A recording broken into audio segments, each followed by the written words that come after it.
Let us pray. Almighty God, who in your infinite wisdom and providential goodness has appointed the offices of rulers and parliaments for the welfare of society and the just government of humankind, we beseech you to behold with your abundant favor us, your servants, whom you have been pleased to call to the performance of such important trusts in this land.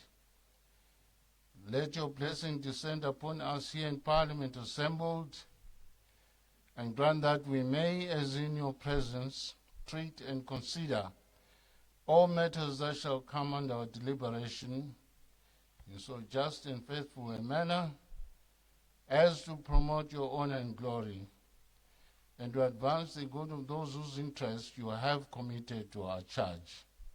All which we ask in the name and for the sake of our Lord and Savior, Jesus Christ. Amen.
Are there any notices of motion?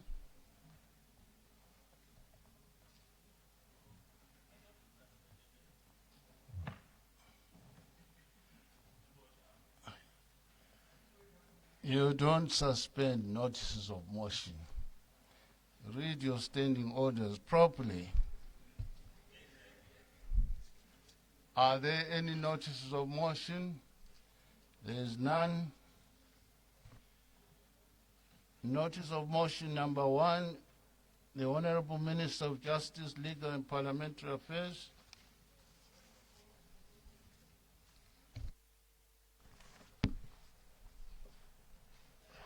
Thank you, Mr. Speaker, and good afternoon.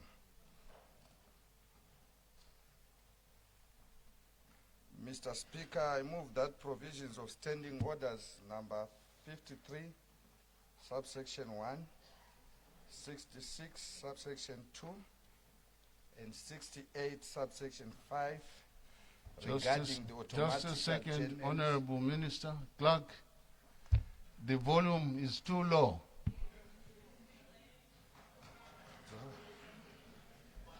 ICT, the volume is too low.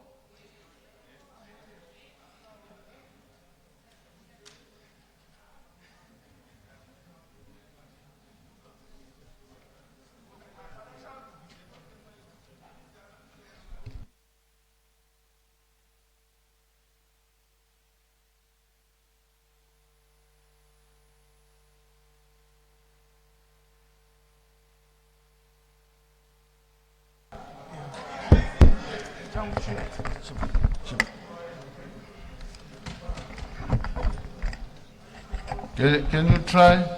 That's yes. Much better. Thank you, Mr. Speaker. Mr. Speaker, I move that provisions of Standing Orders number 53, subsection 1, 66, subsection 2, and 68, subsection 5, regarding the automatic adjournment of the House at 5 minutes to 7 o'clock p.m. on sitting days other than a Friday, and at 25 minutes past 1 o'clock p.m. on Fridays. Private members' motion taking precedence on Wednesdays after question time, and that question time shall be on Wednesdays respectively, be suspended with effect from today, the 3rd of June 2026, and subsequent sittings in respect of the Constitution of Zimbabwe Amendment Bill number 3 and any other government business. I so move, Mr. Speaker. Sir.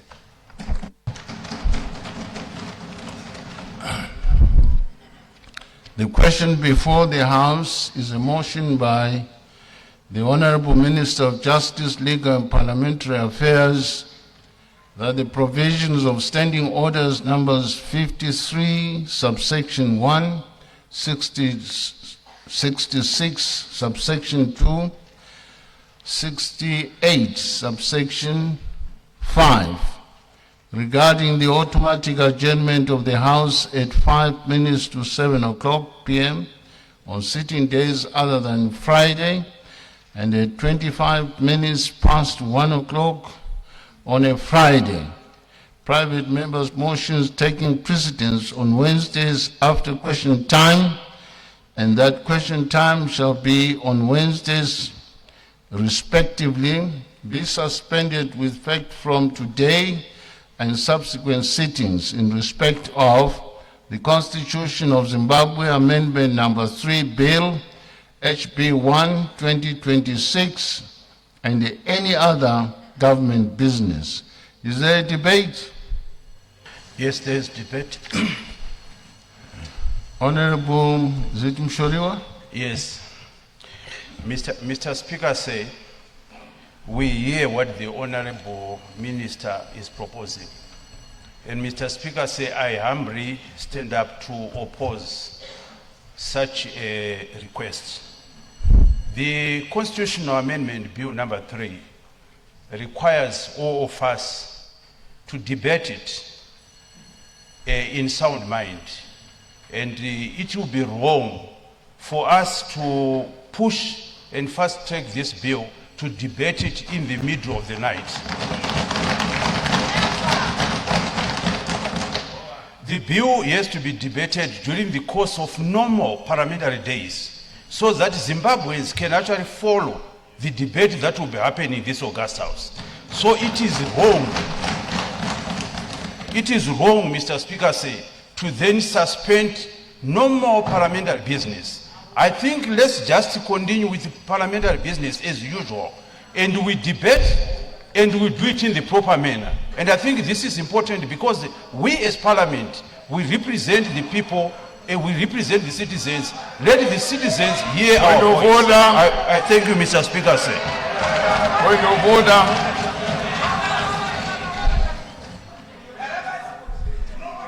Point of order.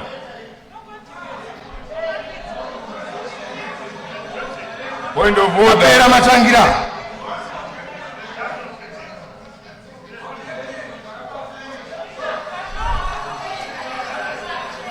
Order.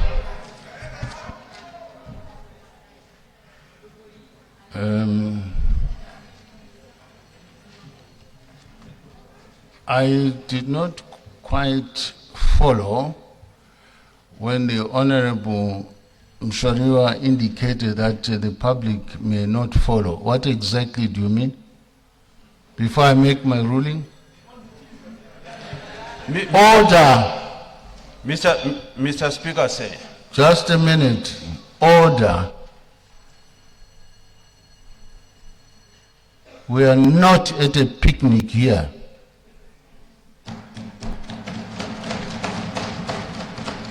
Honorable Mshoriwa, please proceed.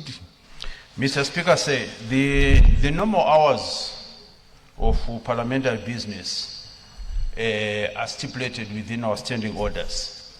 the minister proposed to ensure that the automatic adjournment of this House be suspended, implying that the debate on CAB 3 and other government business will then proceed even in the midst of the night.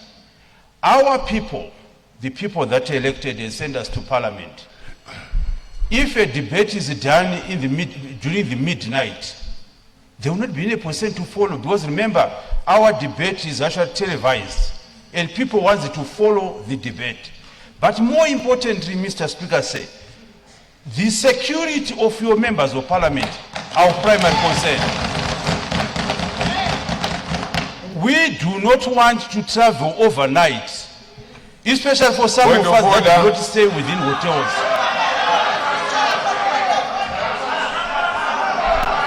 Honorable Matangira, can you follow the proceeding in terms of our standing orders?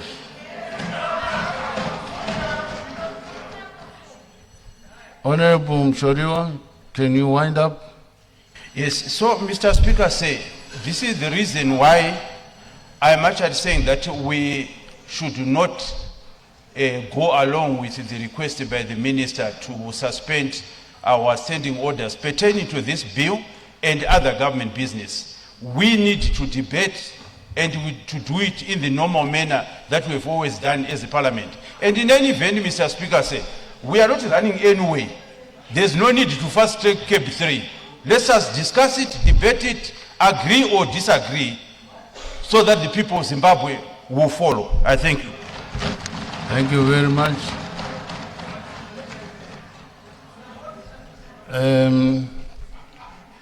The Honorable Minister has followed what is provided for in the standing orders.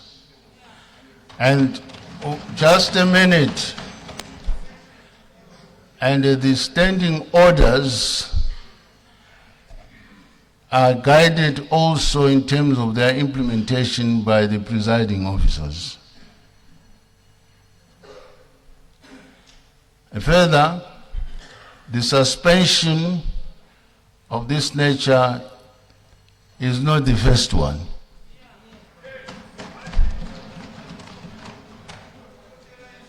In the past, we have had to deal with matters in terms of the sections of the standing orders that have been quoted, including when we debate the national budget until the early hours of the morning.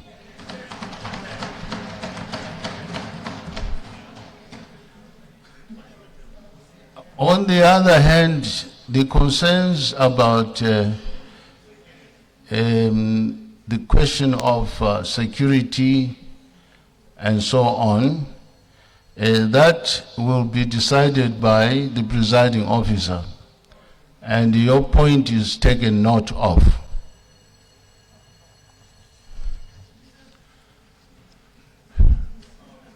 Is there any further debate? Yes, Honorable Mausa. Honorable Ama Uswa. Ama Uswa, yes. Yes, thank you, Mr. Speaker. You didn't hear me properly. Yeah. Thank you, Mr. Speaker. I want to add my voice on objecting to the issue raised by Honorable Minister of Justice, specifically focusing on security. Order. I thought you were coming with something different. I've made a ruling. I wanted to mention on. I have made a ruling already. Please take your seat. I thought you were bringing something new. No. Mr. Speaker, when you say you want to add your voice, what do you mean? I don't understand English. No, yeah, but there's something that was missed. No, you should have added your voice on a different matter altogether, not after my ruling. You can kindly pardon me. Order.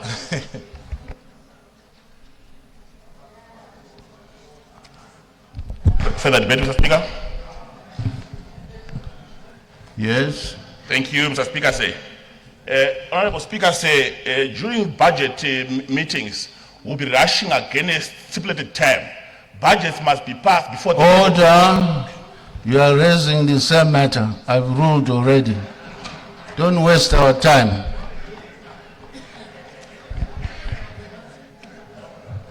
I put the question that the provisions of standing orders number 53, subsection 1, 66, subsection 2, and 68, subsection 5, regarding the automatic adjournment of the House at 5 minutes to 7 o'clock on sitting days other than Friday at 25 minutes past 1 o'clock p.m. on Friday.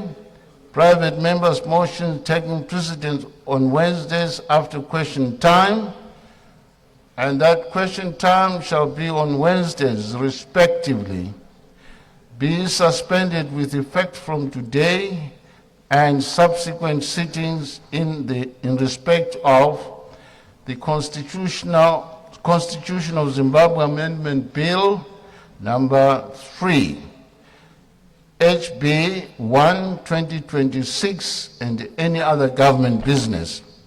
Those that of opinion will say aye. Those that of the contrary opinion say no. I think the ayes have it.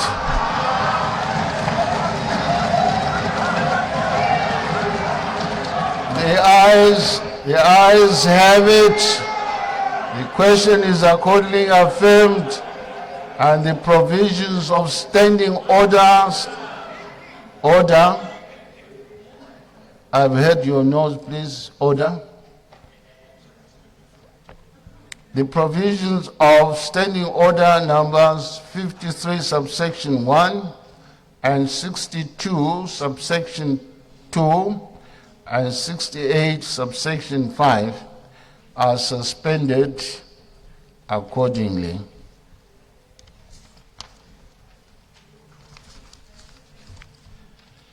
The clerk of Parliament will read second order of the day.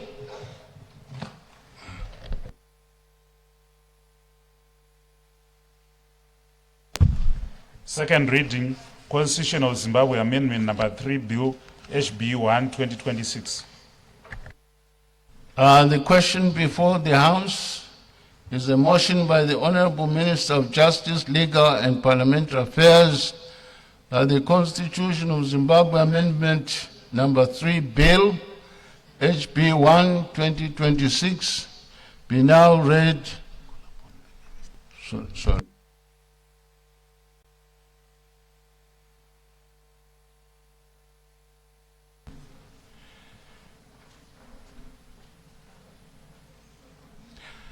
May I call upon the Honorable Minister to move that the bill be now read a second time.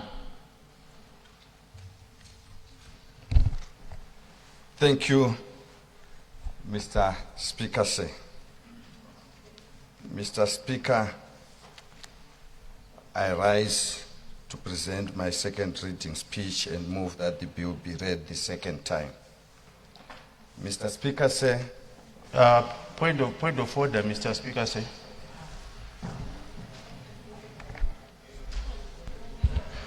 Yes, what's the point of order? Mr. In Speaker, terms of sir. what section, standing order? Yes, I rise in terms of standing order 65, read together with the standing order 98, 1 subsection E. Standing order number? 98, 1E.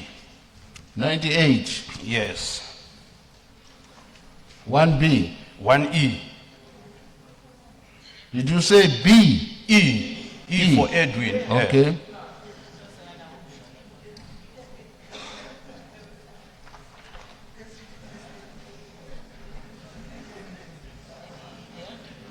What is the issue, Honorable Member?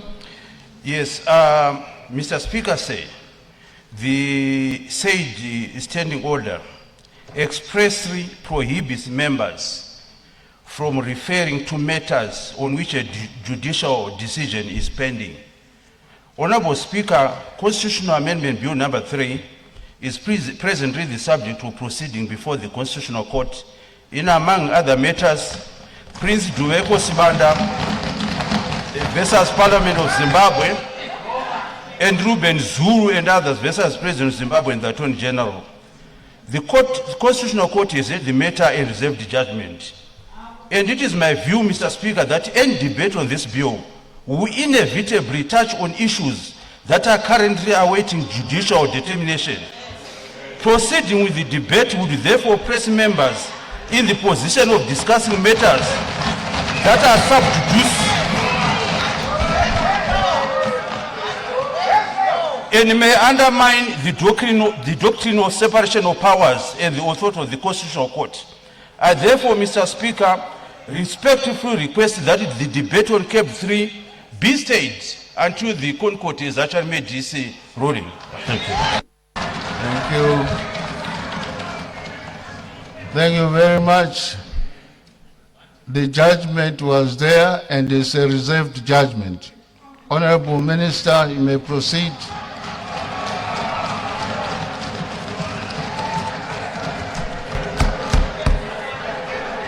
Point of order, Mr. Speaker, sir. Point of order. On a point of order, Mr. Madam Speaker. Yeah. On a point of order, Honorable Speaker.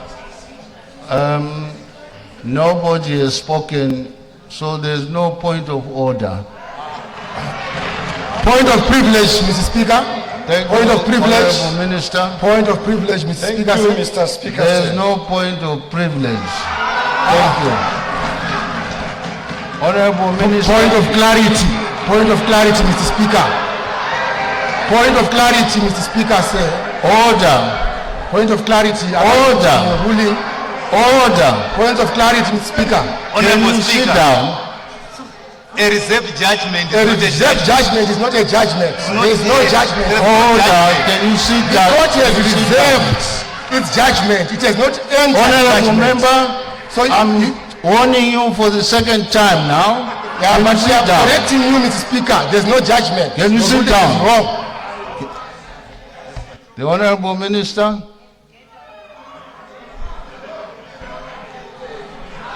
Thank you, Mr. Speaker, sir.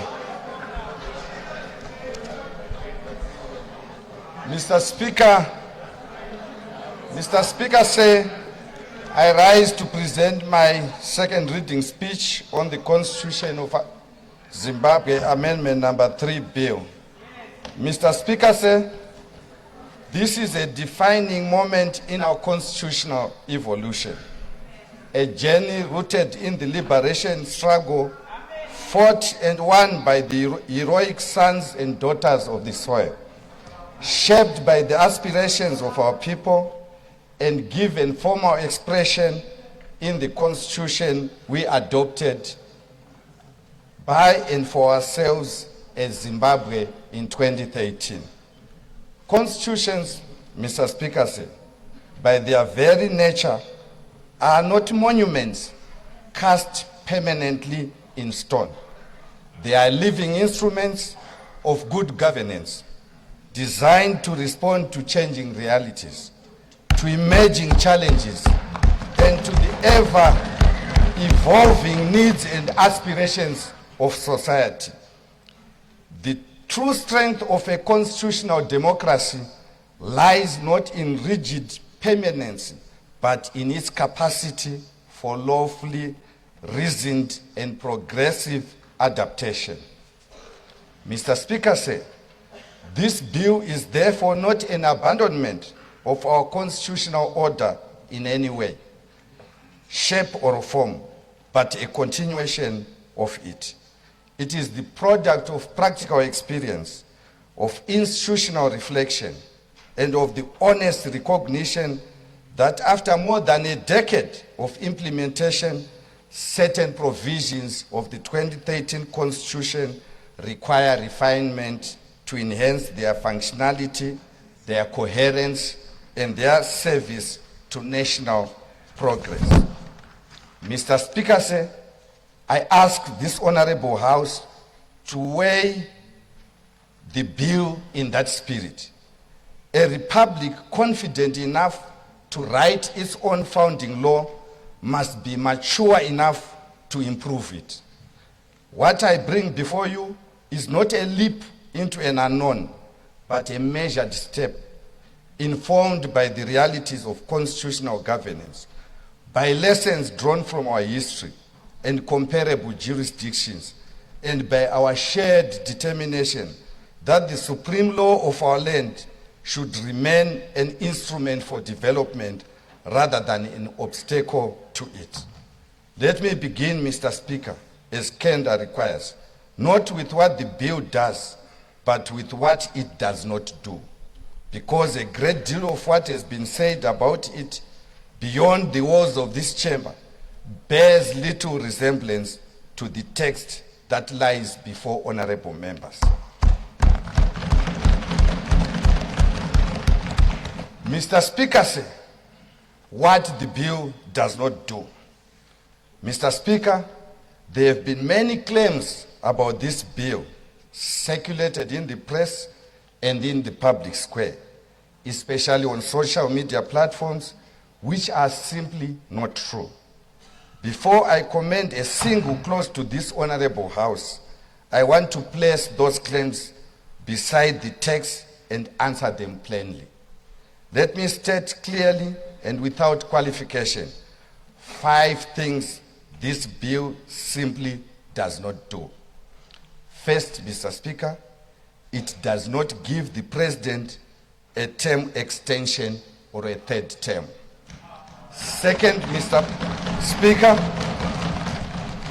it does not take away the right to vote, which is enshrined in the time-honored principle of universal suffrage. Third, it does not at all concern itself with succession in any political party. Fourth, it does not postpone the nation's elections to some distant or unknown year. Lastly, fifth, it does not concentrate power or the running of elections in the hands of the President. None of these things is true of the bill before this honorable House. I will return, Mr. Speaker, to each of them in its place, and I will show clause by clause why each charge fails against the text. But I wanted honorable members and the members of the public who may be following our proceedings to hear at the outset and in plain terms what this bill does not do. Mr. Speaker, I now turn to what this bill does. What then does this bill do? Mr. Speaker said the bill contains 22 clauses. Effectively, if I discount the title, 21. This does not mean it does 21 things, because when all is said and done, it actually seeks to do 2 main things around which it aligns the constitutional text. First, Mr. Speaker, the bill reforms the manner in which we choose and hold our highest office, so that the President is elected by the people through their parliament, the chamber that the people themselves elect, and remains continuously answerable to. Secondly, the bill reforms the length of our national electoral cycle, extending the term of office of the President and the lifespan of Parliament from 5 years to 7, so that the people's government has the time to plan, to build, and to be judged on what it has delivered. Let me develop each of these, Mr. Speaker, for they are not slogans. They are reforms with important reasons behind them. The first reform speaks to the temperature of our politics. For more than 3 decades, the direct national election contest for the presidency has been the single most divisive event in our public life. The moment at which the nation divides against itself. By drawing the election of the president into this parliament, the bill ties the highest office to the confidence of the people's elected representatives and replaces a winner-takes-all electoral context with a model that fosters and rewards consensus, coalition building, and the ability to command broad support across the Honorable House in the national interest. The president, so chosen, is accountable, not once in an election after several years, but continuously within an electoral cycle through the confidence of Parliament. The second reform, Mr. Speaker, speaks to the work of governing. Under a 5-year electoral cycle, such as the one we currently have, the first year is consumed by transition, forming a government, settling its administration, and too often litigating the election that just concluded. By the 4th year, attention turns to the next contest. By the 5th, the nation is immersed in campaigning. The window left for the actual business of governance for development is narrow indeed. A trunk road, a dam, a power station, the reform of a school or a health system, these are works of long horizons. Roads are not built in cycles of polarizing political campaigns, and power stations do not come online according to electoral calendars. Extending the electoral cycle to 7 years creates the constitutional space for strategic planning, disciplined execution, and measurable delivery. It allows government to spend less of its strength contesting power in a perennial survival mode and more of it governing well and delivering requisite services to the people. These, Mr. Speaker, are the two reforms. I now turn to why they are necessary. Mr. Speaker said, no parliament should amend the supreme law of the land without first being satisfied that there is a real and serious mischief to be cured. So let me put the mischief squarely before honorable members. It is not abstract. It is the lived experience of this nation across more than 3 decades, and it can be traced to a single route, the way we have chosen our president since 1990, and the short, dysfunctional, and restless electoral cycle in which we have done so. Since the introduction of direct presidential elections in 1990, our public life has been gripped by 5 connected afflictions. 5 afflictions that have stood between this country and the development and progress its people deserve.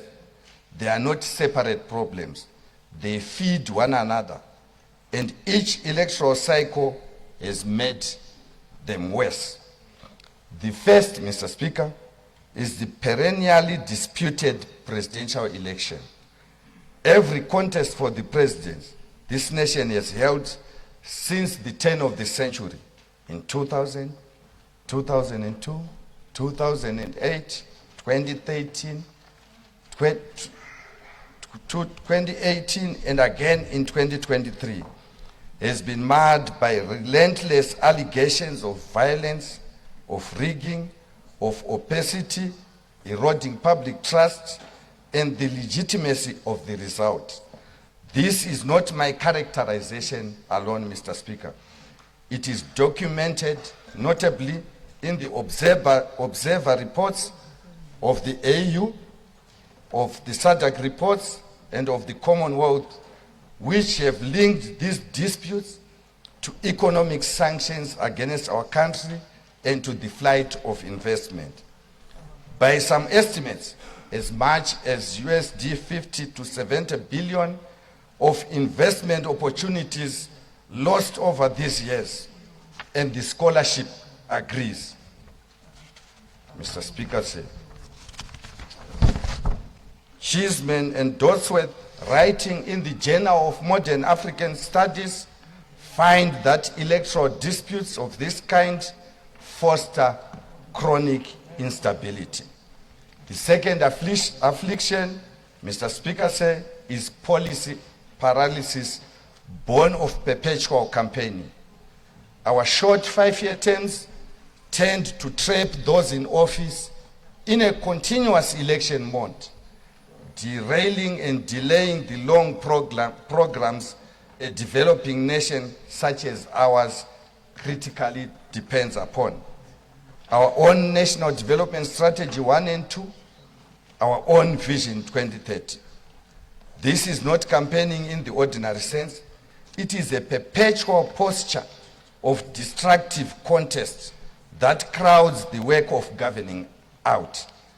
The Commonwealth Secretariat, Mr. Speaker, reporting in 2002, and SADC reporting in 2018, both identified post-election polarization as a major bottleneck in development. A drag estimated on some analysis at 30 to 40 billion United States dollars in foregone productivity, with the African Development Bank putting the cost of our electoral cycles at 2 to 3% of GDP in every year they consume. The third affliction, Mr. Speaker, sir, is the grip of corruption, amplified by instability. Where political survival is a perpetual question, Mr. Speaker, sir, accountability weakens, and the conditions in which graft flourishes are created and recreated with every electoral cycle. Electoral patronage feeds it. Transparency International estimated in 2023 that corruption costs this country between 1 and 2 billion United States dollars in every year that passes, and the Zimbabwe Election Support Network has documented the predictability spikes in irregular tenders that accompany an election. Some 150 million United States dollars worth in 2023 alone. Instability and corruption are not separate diseases, Mr. Speaker, say. The one feeds the other. The fourth affliction is bureaucratic inefficiency and the politicization of the public service. A public service that should be neutral, professional, and continuous is in a state held in permanent contest, disrupted by purges and by favoritism, a pattern noted in Commonwealth, AU, and SADC reporting across 2005 and 2013. The Election Resource Center has estimated the resulting productivity losses at some 600 million United States dollars a year, and the historian Brian Raptopoulos has linked this politicization to inefficiencies of real and lasting weight. The citizen who simply needs a service from the state is the one who pays. And last but not least, Mr. Speaker, the fifth affliction is societal polarization. Each disputed election, each season of perpetual electoral conflict drives the nation further apart, fueling immigration and unrest. The work of Norma Krieger in the African Studies Review and the reporting of the AU and SADC trace the cause of this division in economic terms and in human capital. Our country has lost to immigration, which the International Organization of Migration has counted in the billions. A society asked every few years to divide itself in a bitter national contest does not easily yield in the short interval before the next election. Mr. Speaker, These 5 afflictions: perennially disputed presidential elections, policy paralysis, instability-fueled corruption, a politicized bureaucracy, and a polarized society, took root with the introduction of direct presidential elections in 1990. And their toxicity intensified sharply from 2000 onwards. They are not separate problems. They are structural and interconnected, each feeding the others, and all rooted in the same electoral toxicity. Their cumulative cost to this nation has been estimated conservatively at between 150 to 200 billion United States dollars in lost output, productivity, and human capital.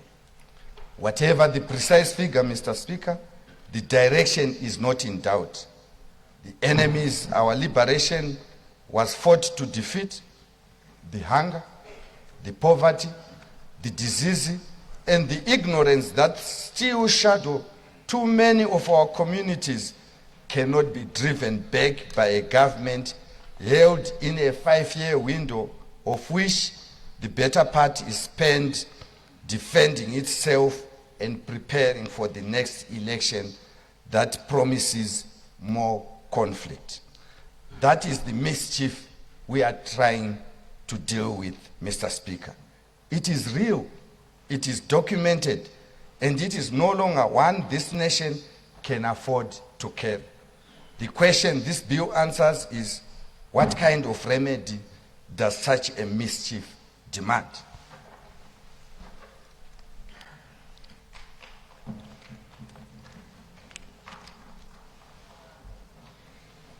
Mr. Speaker, sir, when a problem is structural, the remedy must be structural too. This is the point on which I most wish to be understood, because it is the point most often missed.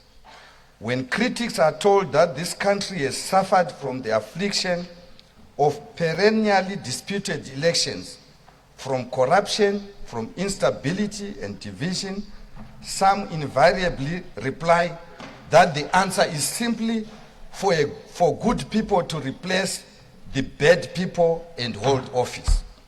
That the government should employ honest officials, that leaders should behave with greater virtue, that all of us should become better angels. That is not the answer, Mr. Speaker said. It is a wish.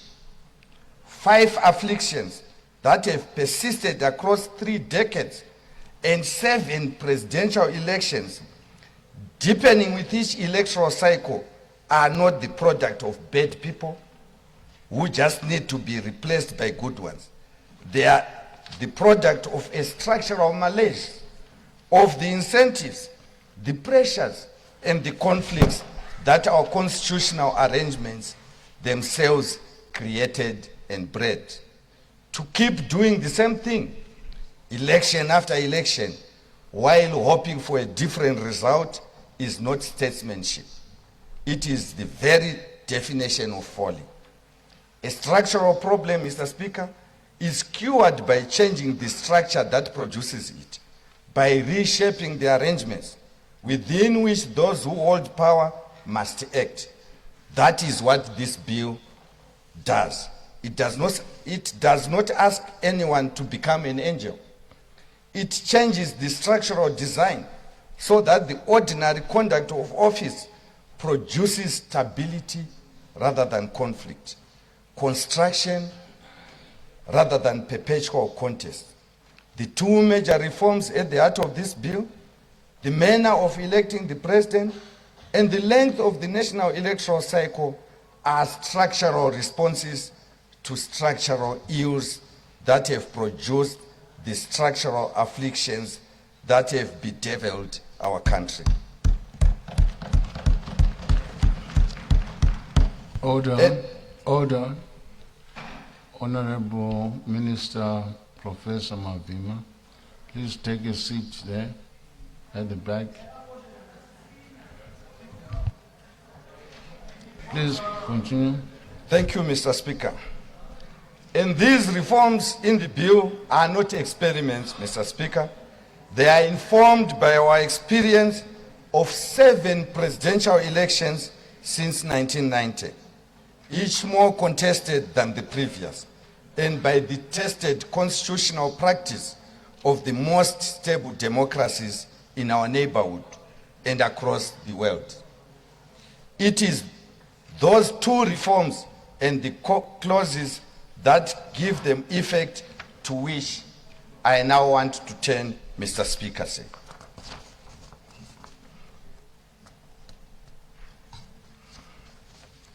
I will go to the core amendments. Mr. Speaker, these 4, I will turn now to clause 3, 4, 9, and 10.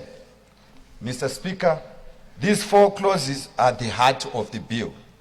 They should be read together because they are harmonious and mutually supportive, each reinforcing the others, each doing a part of the same.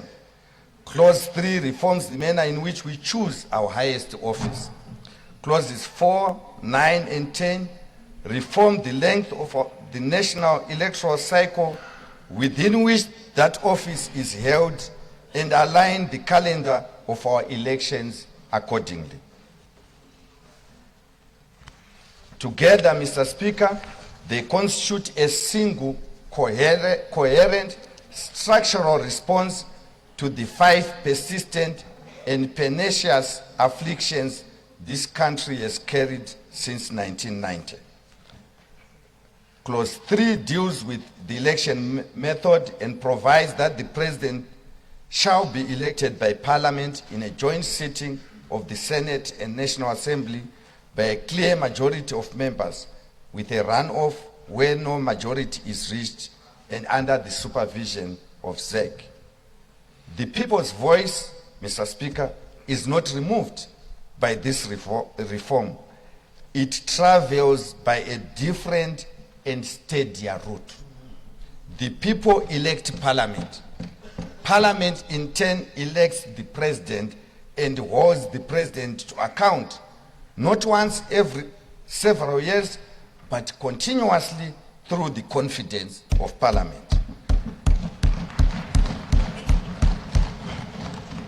Executive authority continues to derive from the people, which is the very principle Section 88 of our Constitution lays down. Only the transmission mechanism changes. For too long, Mr. Speaker, our presidential elections have been framed as zero-sum contest in which victory by one side means total exclusion of the other. Such a culture breeds division, mistrust, and policy paralysis. A parliamentary mechanism changes those incentives from the ground up. It encourages consensus building, coalition making, and constructive engagement across political lines. It rewards leadership that can command broad-based support rather than leadership grounded solely in electoral mobilization. A president who must continuously hold the confidence of Parliament cannot govern against it. That is accountability made permanent, not periodic. The doctrine of responsible government that underlines every mature constitutional democracy.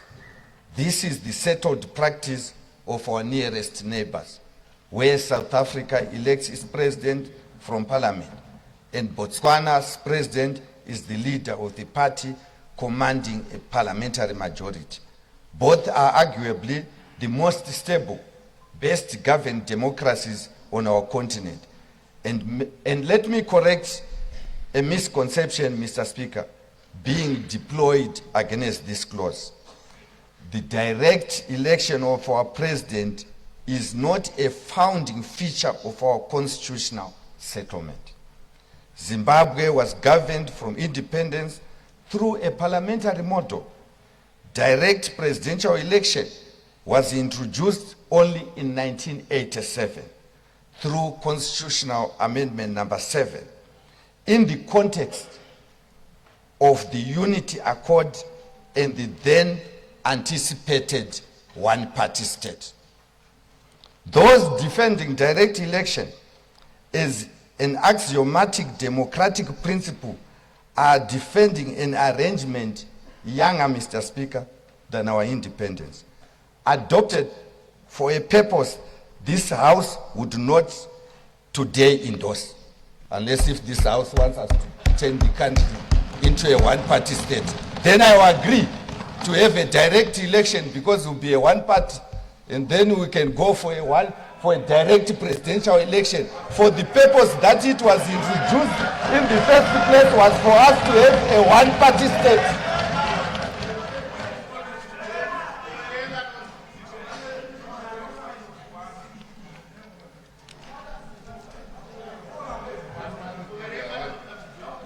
Yeah, okay, one-party state. Mr. Speaker, sir, the current system of directly electing the president harbors three profound risks and vulnerabilities that are entirely eliminated when Parliament assumes the sole responsibility of choosing the nation's leader. Firstly, as we witnessed during the 2023 harmonized general elections, a high-profile regional, continental, or international observer mission can deploy as few as 68 observers to cover a mere 172 polling stations out of more than 12,374 nationwide. From this extremely narrow sample, such a mission can issue a sweeping, hostile, and damaging verdict on the freeness and fairness and credibility of the entire electoral cycle. This glaring vulnerability has repeatedly sown the seeds of electoral disputes that continue to haunt our democracy. Secondly, Mr. Speaker, direct elections opens the door for an independent candidate, even one potentially sponsored by the country's adversaries, who commands no seats whatsoever in this House, to capture the president. Such an outcome would fundamentally destabilize the governance of the Republic and fracture the vital link between the executive and the legislature. The method by which we select our president must never permit so grave a possibility. Third, Mr. Speaker, sir, the present arrangements allow for 4 provinces to decide the presidents by themselves through sheer numerical weight. I want to repeat this, Mr. President. The present arrangement allows only 4 provinces to decide the presidents by themselves through sheer numerical weight, based on the 2023 voters' roll. Harare, Manicaland, Mashonaland West, and Midlands together accounted for 3,540,000 voters of the country's 6,600,000 registered voters, more than half the national total. In a direct popular vote, of course with a possible runoff, candidate gets 50+1, it is entirely possible for a candidate to secure outright victory with overwhelming majorities in just these 4 provinces, while losing the other 6 entirely, or even if larger parts of the Republic cast no votes at all. So these 4 provinces, even if everyone else does not vote, they can actually ensure that that happens. This structural flaw risks leaving vast regions of our nation politically marginalized and should concern every fair-minded citizen committed to true national cohesion and unity. By contrast, Mr. Speaker, election through parliament draws every province, every region, and every voice into the choice, leaving no one and no place behind. It ensures balanced representation, strengthens institutional legitimacy, and safeguards our democracy against these serious threats. On the law, Mr. Speaker, the bill reforms the method of election by amending Section 92, which sits in Chapter 5.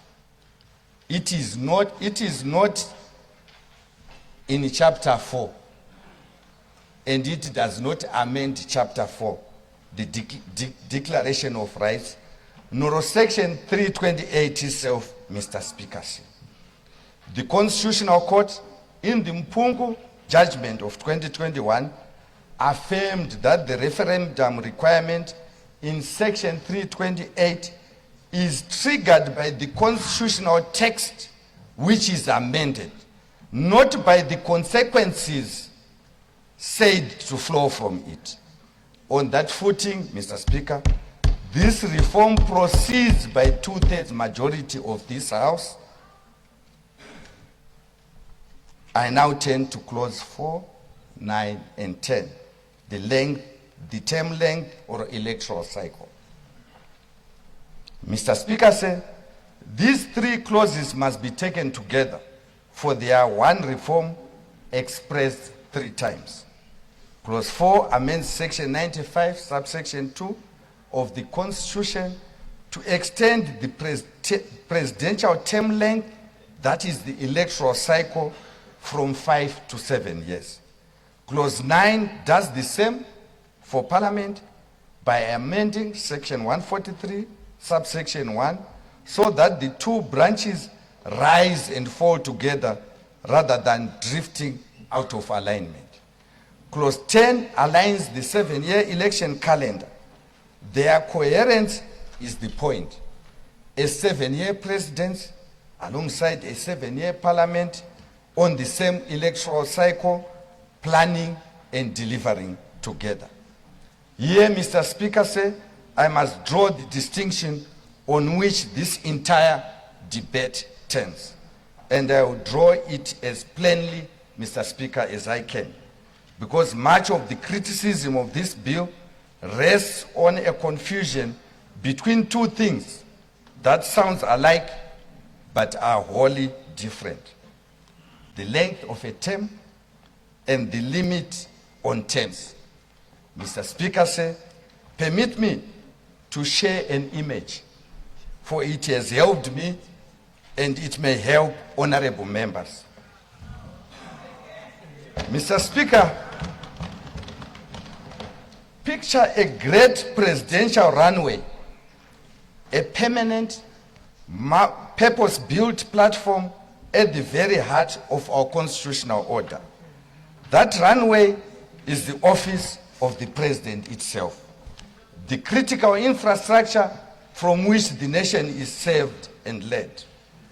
Section 95, subsection 2B, is its architect and guardian. It defines the runway's length, how long each authorized use may last, from the swearing in to the next election. It does not choose or restrain any particular operator. It simply ensures that the runway exists as a disciplined, open, permanent public structure belonging to the people of Zimbabwe, available at predictable intervals so that no operator, however popular, can ever claim permanent rights over it. Now, Mr. Speaker, consider the airline that operates on the runway. That airline is the office holder, the individual president. Section 91, subsection 2 speaks to the airline alone, and it issues a firm and personal command. The airline may hold an operating contract, one term, renewable once and once only. if the people through Parliament chose to reappoint it. 2 contracts in a lifetime, whether served consecutively or years apart, and never a third under any circumstance. Here is the point, Mr. Speaker. Lengthening the runway does not give an airline an extra contract. Extending the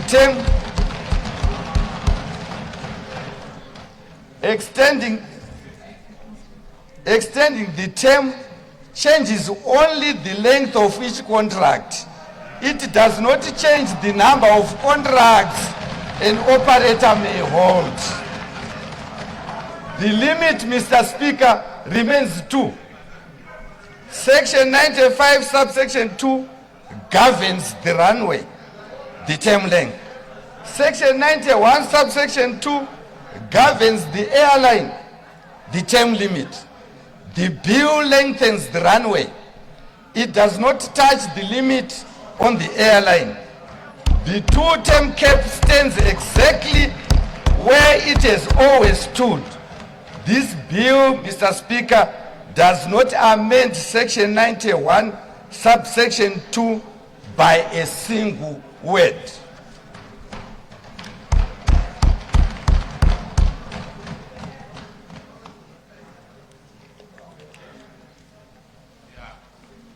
Mr. Speaker, sir, I will not pass over the question I know is in the minds of some honorable members. Does the longer term reach the office as it stands today, or only a future occupant? Mr. Speaker,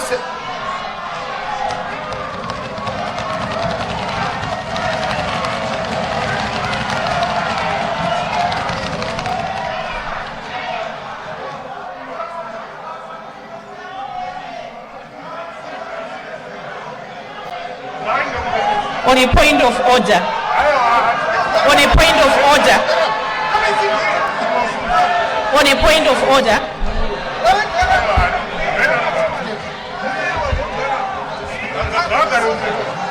On a point of order.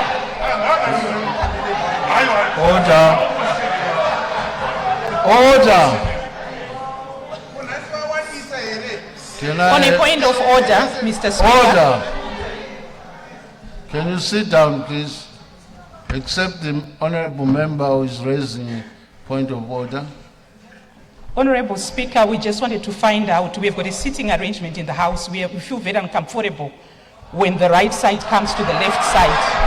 We want to understand what is happening. We feel very intimidated. We feel very intimidated, Mr. Speaker.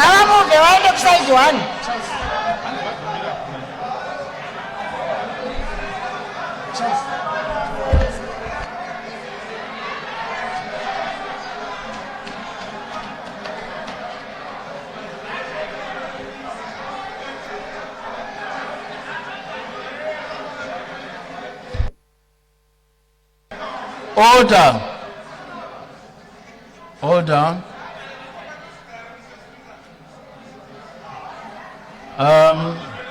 Order. Order.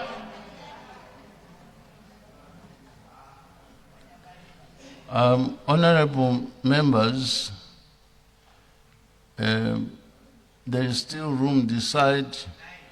If you feel uncomfortable with the overflow, you can come and sit this side.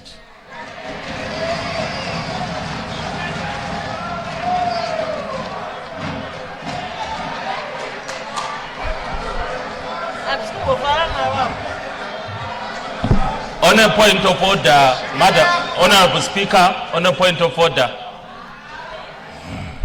Honorable Speaker, on a point of order. Just hold on. The honorable member is still moving.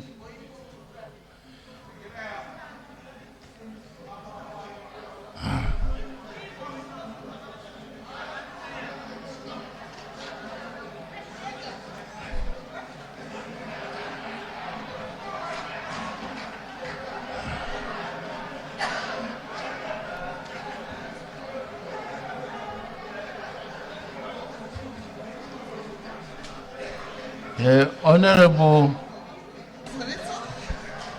On a point of order, Honorable Speaker. who has spoken?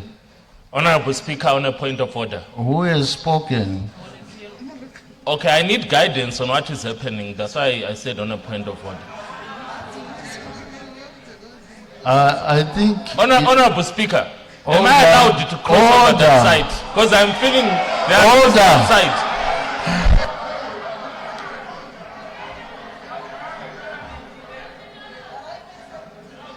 Honorable Mokedi, you may not know, perhaps there's a crossover here, so not be unduly worried. The boundary is there. The Honorable Minister, the Honorable Minister. Thank you, Mr. Speaker, sir. Mr. Speaker, I was saying I will not pass over the question I know is in the minds of some honorable members. And the question is, does the longer term reach the office as it stands today, or only a future Order. occupant? Can the Honorable Minister be heard in silence, please?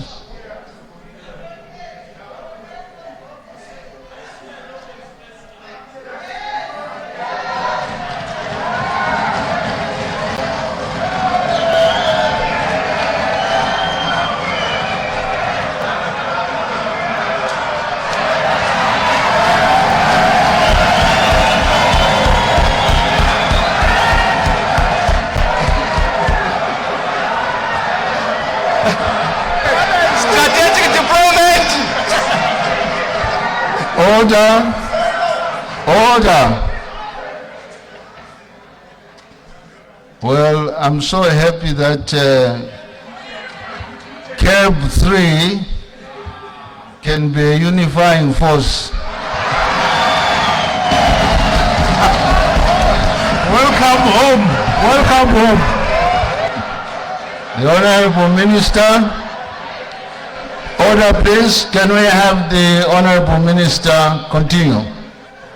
Thank you, Mr. Speaker, sir. Mr. Speaker, I was saying that I will not pass over the question I know is in the minds of some honorable members. And the question is, does the longer term reach the office as it stands today, or only a future occupant? Mr. Speaker, it reaches the office as it stands. A constitution, Mr. Speaker, cannot hold one president on a 7-year cycle and the next on a 5. The bill provides for this open. In the same plain language, the constitution used for the continuation in office of our superior judges in Constitution Amendment Number 2, Act of 2021. It does not hide behind silence, and it takes nothing from the limit on terms which this bill does not touch. I will now turn, Mr. Speaker, to why 7 years. Because it is not an arbitrary number, but a tested governance architect. First, between 1990, Mr. Speaker, and 2008, the term length of the presidency was 6 years. Not much different from 7 years. In September 2025, Guinea adopted a new constitution with a 7-year electoral cycle. France operated a 7-year presidential term for the better part of 127 years, Mr. Speaker. Ireland has elected its president to a 7-year term since 1937. A 5-year cycle, properly counted, yields at best 2 years of genuine, uninterrupted governing. The first consumed by transition, the last by the next campaign. 7 years gives a government the time to see a major program through from design to delivery and to be judged not on what is promised, but on what is built. Mr. Speaker, sir, consider what that time makes possible. Time to plan beyond the next ballot so that a budget saves a decade, not a season. Time to build the roads, the dams, the power that a developing nation cannot complete in the gap between two campaigns. Time to carry a program such as Vision 2030 through to completion. Time, in the end, simply to govern. Mr. Speaker, sir, I now turn to the administrative electoral ecosystem, that is clauses 2, 11, 12, 13, and 17. Mr. Speaker, sir, this next section of clauses concerns the institutions that surround or support our elections. Clause 2 retains the registration of voters and the keeping of the voters' roll to the Registrar General, the office that already holds the record of every citizen's life from birth to death. This is not a novelty, and it is not a partisan measure. I want to say so plainly, Mr. Speaker, and I want to give this honorable House the proof, because it answers directly the charge that this bill concentrates the running of elections in the hands of the executive. The proposal, Mr. Speaker, to return voter registration to the Registrar General did not originate with this government. It first came from the opposition benches of this House on 18 May 2023 in the 9th Parliament. During the committee stage of the Electoral Amendment Bill, the Honorable Charlton Wende moved precisely this transfer. He was supported, Mr. Speaker, strongly and on the record by the Honorable Tendai Biti and the Honorable Alan Makam, who pointed out that the Registrar General had already registered well over 1 million citizens, and that everything the Commission was doing in this field, the Registrar General was already doing. It is recorded in the Hansard of that day, a public document, and any honorable member and any member of the press or of the public following these proceedings may check it for themselves. And I told them that, and I told them, Mr. Speaker, then what I tell this honorable House now, I agreed with them. There is no need for the Zimbabwe. There is no need for the Zimbabwe Electoral Commission to register voters. It is better to have the separation and the Registrar General as the keeper of the nation's civil records is the natural registrar of voters. The function was placed with the Commission in the first instance not on any principle of electoral independence, but one of mistrust of one official, just one individual, Mr. Tobai Wamdede, in his day. In moving it, we threw the child with the bathwater at considerable and continuing cost, for the Commission cannot so much as clean its roll of the deceased or enroll those who newly come of age without the Registrar General to do it. That one individual, Mr. Speaker, is long gone. The Registrar General biometrically and therefore accurately and reliably registers every citizen continuously as the law requires from birth onward. The Commission, by contrast, appears only when there is an election without the primary data. The sensible course was plain to both sides of this House. The only reason we did not take it then is the very reason, Mr. Speaker, we are gathered here today. The Constitution gives this function to the Commission, and only an amendment to the Constitution can move it. That moment has now come, Mr. Speaker.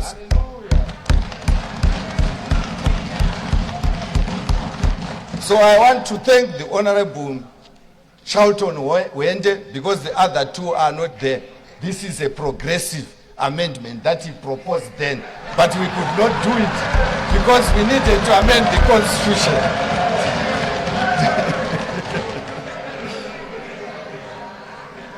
Mr. Speaker said, we are now completing through the proper door what this House had already, across its divisions, found common ground to do.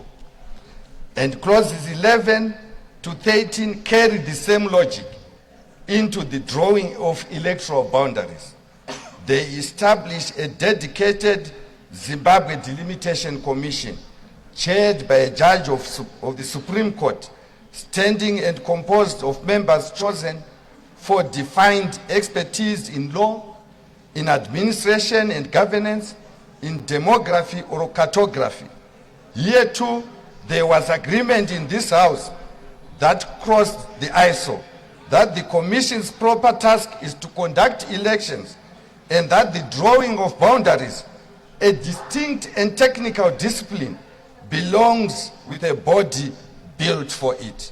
The bill also extends the interval between the drawing of boundaries and the elections that follow from 6 months to 18, so that no one who runs the race also draws the field, and so that the field is settled well before the contest begins.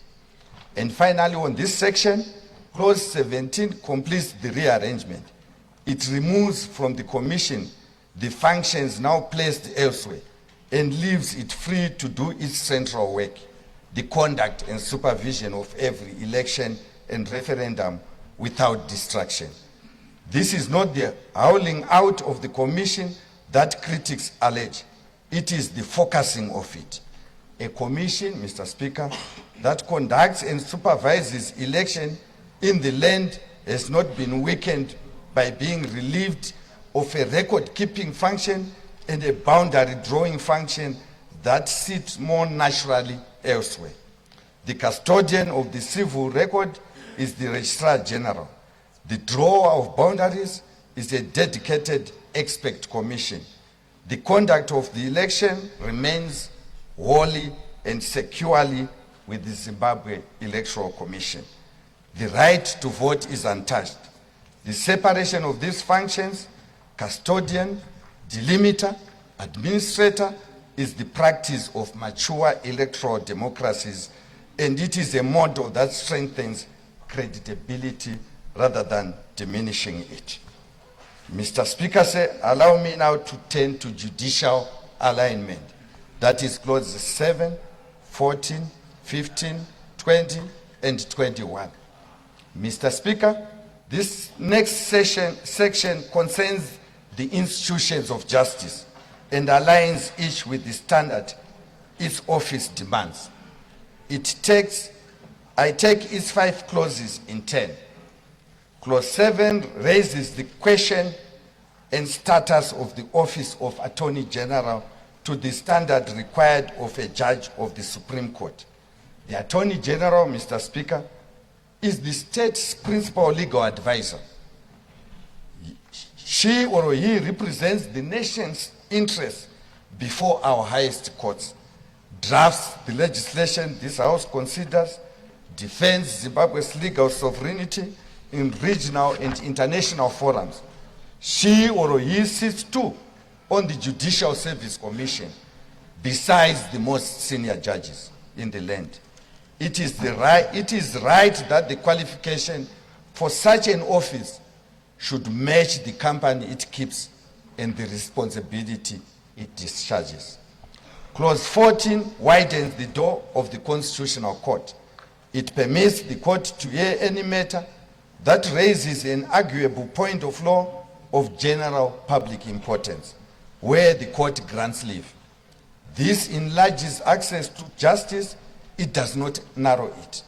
It allows our apex court to settle with authority the questions that matter the most to citizens and to commerce while a disciplined requirement of leave keeps the court the master of its own role. A constitutional democracy, Mr. Speaker, is better served when its highest court can speak clearly on the questions that most divide us. Clause 15 concerns the appointment of judges. It refines the process, setting aside the public interview and the binding shortlist, while leaving wholly intact the guarantees that truly secure judicial independence, that is, security of tenure, the protection of conditions of service, and the freedom from interference once a judge has taken the bench. This, Mr. Speaker, aligns with Constitution Amendment number 1 of 2017 regarding the appointment of Chief Justice and Deputy Chief Justice. The Judicial Service Commission continues to be consulted on every appointment. The model of this clause restores appointment by the President after consultation with the Commission is the model that prevailed in this country before 2013 and the model that prevails across much of the Commonwealth today. Judicial independence, Mr. Speaker, does not reside in the manner of a judge's appointment. It resides in the protections that surround that judge for every day of service thereafter. Those protections, Mr. Speaker, this bill does not touch, as you will notice. Mr. Speaker, Clause 20 addresses the appointment of the Prosecutor General, and here I must correct a misunderstanding directly. At present, Mr. Speaker, the President appoints the Prosecutor General on the recommendation of the Judicial Service Commission, a body comprised of the most senior judges in the land. But those same judges are the very persons before whom the Prosecutor General's decisions will come in trials, bail application, reviews, and in appeals. To have the judges who adjudicate the prosecutor's cases also select the prosecutor is not a safeguard of independence. It is a structural conflict of interest written into the constitutional text. Clause 20 removes that conflict. And let me be precise, because critics have conflated two separate things: the independence of the Prosecutor General, guaranteed in Section 260, which provides that the office is not subject to the direction or control of any person, is left entirely untouched by this bill. The guarantee of independence stands in full. It is only the conflicted appointment procedure that goes. No comparable democracy in our region, not South Africa, not Kenya, not Botswana, not Ghana, requires a judicial commission to select the prosecutor. Clause 20 brings us into line with others. Clause 21, Mr. Speaker, concerns our traditional leaders, and it resolves a contradiction that sits on the face of the present Constitution. The most powerful fact in this debate is one that the critics do not engage. And I will repeat, Mr. Speaker, the most powerful fact in this debate is one that the critics do not engage. Our chiefs are already, by the Constitution's own design, actors within the state and within constitutional politics. 18 of them, Mr. Speaker, sit in this parliament. 18 chiefs sit in this parliament.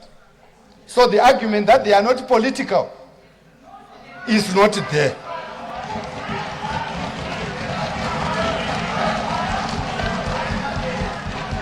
Their votes, Mr.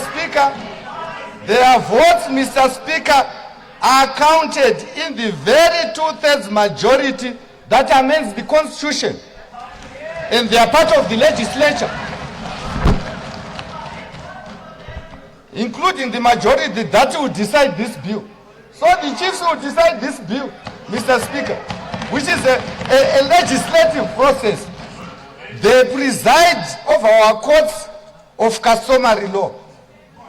They administer communal land on behalf of the state. They sit on the National Council of Chiefs. Yet one provision, Mr. Speaker, Section 281, pretends that the same chiefs are private persons who must stand wholly outside political life. Yet they are doing everything in society, in parliament, in courts, administering land, settling disputes. They are everywhere. But this clause says they must stand outside of politics. Mr. Speaker, a constitution that seats traditional leaders in its amending chamber while stripping them of their civic standing of ordinary citizens is internally contradictory. And clause 21 removes the contradiction. Now I must be candid with this House about what is repealed, for the provision did more than one thing. Among its words was a prohibition on traditional leaders violating the fundamental rights of others. Mr. Speaker said, let me be plain. That protection is not lost. It is restored to where it belongs and where it binds every person equally. In chapter 4, the Declaration of Rights, which by its own terms bind the state and every person and institution in Zimbabwe, traditional leaders, Mr. Speaker, among them. The duty of a chief to respect the rights of those he serves does not depend on a special clause singling out chiefs. It rests, as it rests for every one of us, on the Declaration of Rights itself. While clause 21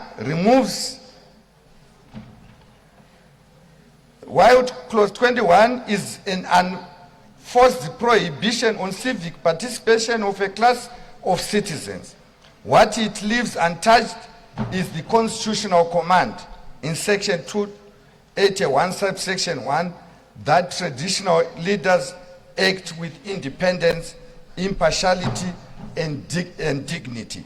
A command Parliament will give effect through enforceable code of conduct.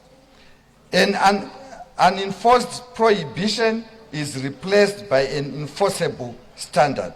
That is strengthening accountability, Mr. Speaker, and not weakening it. Mr. Speaker, I am now turning to recalibrating the legislature.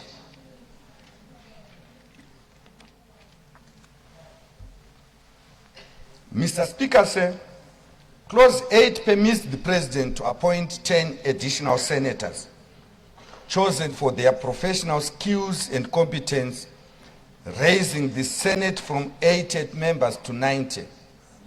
It has been said that this dilutes an elected chamber. The objection does not survive examination, and I want to give the House 3 main reasons why. The first is the nature of the Senate itself. The Senate has never been a directly elected chamber.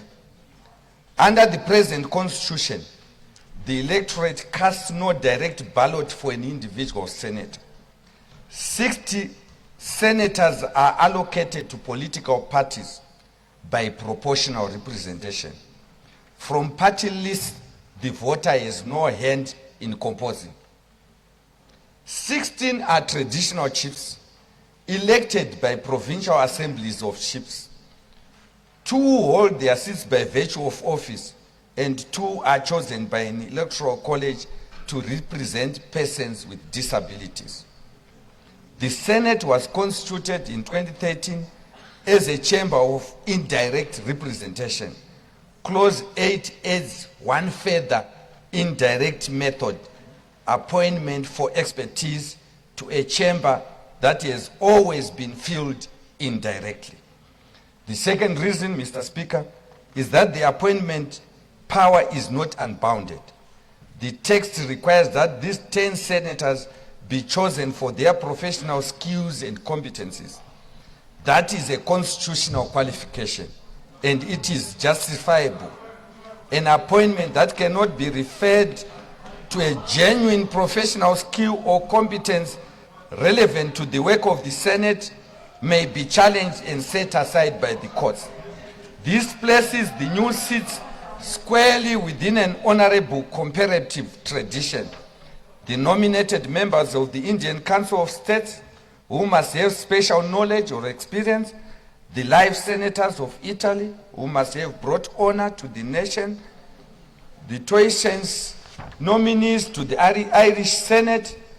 The purpose is to bring into the service of the House the expertise that modern governance demands in finance, in science, in law, in technology, in public health, expertise that the ordinary context of politics does not always return, and from which the pool of those available for ministerial service is widened. The third reason is arithmetic, and it is decisive. Even with these 10 appointees, the Senate remains very nearly 9/10 non-appointed. Across both houses of this parliament, the bicameral legislature remains more than 97% non-appointed. In the National Assembly, the directly elected chamber, the chamber closest to the people, is not touched by this clause at all. 10 expert voices in a parliament of 370 does not dilute the people's representation. They enrich the quality of the legislation that representation produces. Mr. Speaker, I now turn to the function of the Zimbabwe Defense Forces, Clause 16. Mr. Speaker, sir, Clause 16 amends the words that describe the function our defense forces, replacing the phrase, and I quote, "and to uphold this Constitution," close quote, with the phrase, and I quote, "in accordance with this Constitution." It has been suggested, Mr. Speaker, that this weakens the constitutional position of the military. The truth is precisely the opposite. The amendment strengthens the subordination of the military to the Constitution. And I want to explain why. Because the point is important and it is widely misunderstood. Consider the question honestly. Either the defense forces are subject to the Constitution, or they are a co-equal guardians of it, standing alongside the elected president, the elected parliament, and the courts.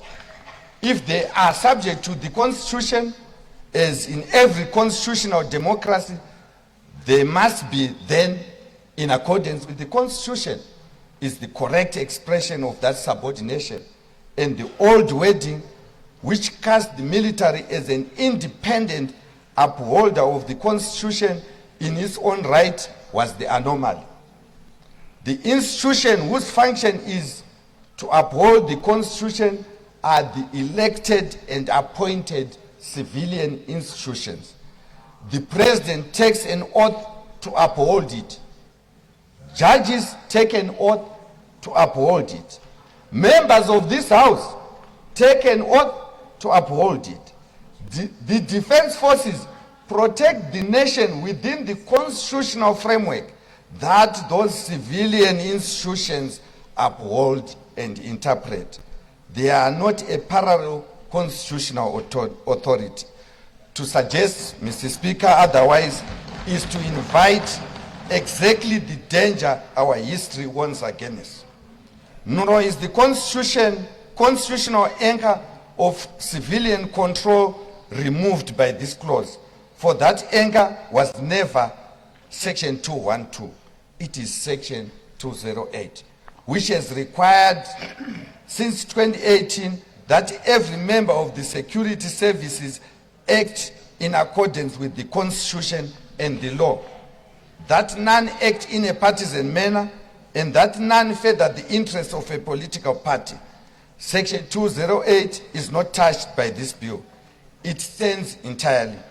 Clause 16 simply harmonizes the language of Section 212 with the standard Section 208 with the standard Section 208 already set, and in doing so, it reinforces Section 213 and 214, the provisions that place the deployment of our forces in the hands of the elected president, subject to the oversight of this parliament. The bill's own memorandum states this purpose plainly. The amendment is intended to reinforce sections 213 and 214. The civilian and constitutional control of the military is not weakened by clause 16. It is made textually consistent and thereby strengthened. Mr. Speaker, sir, allow me now to turn to consequential amendments. That is clauses 5, 6, 18, 19, and 22. Point of privilege, Honorable Speaker. Point of privilege. Mr. Speaker, sir, the bill closes with a section of clauses that align and complete the constitutional text, each following from a decision taken elsewhere in the bill. Honorable Minister, just a minute. There's a point of order. Yes, sir. Yeah, Honorable Speaker, I want you to take note of a post that has been posted on our parliamentary platform. You wanted to do what? I want you to take note on a post that has been posted on our parliamentary platform, social media platform.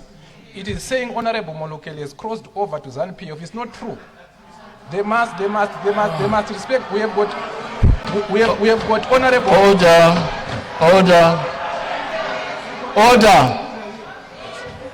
Order, Honorable Member. Yes, yeah. Order, Honorable Member. Order.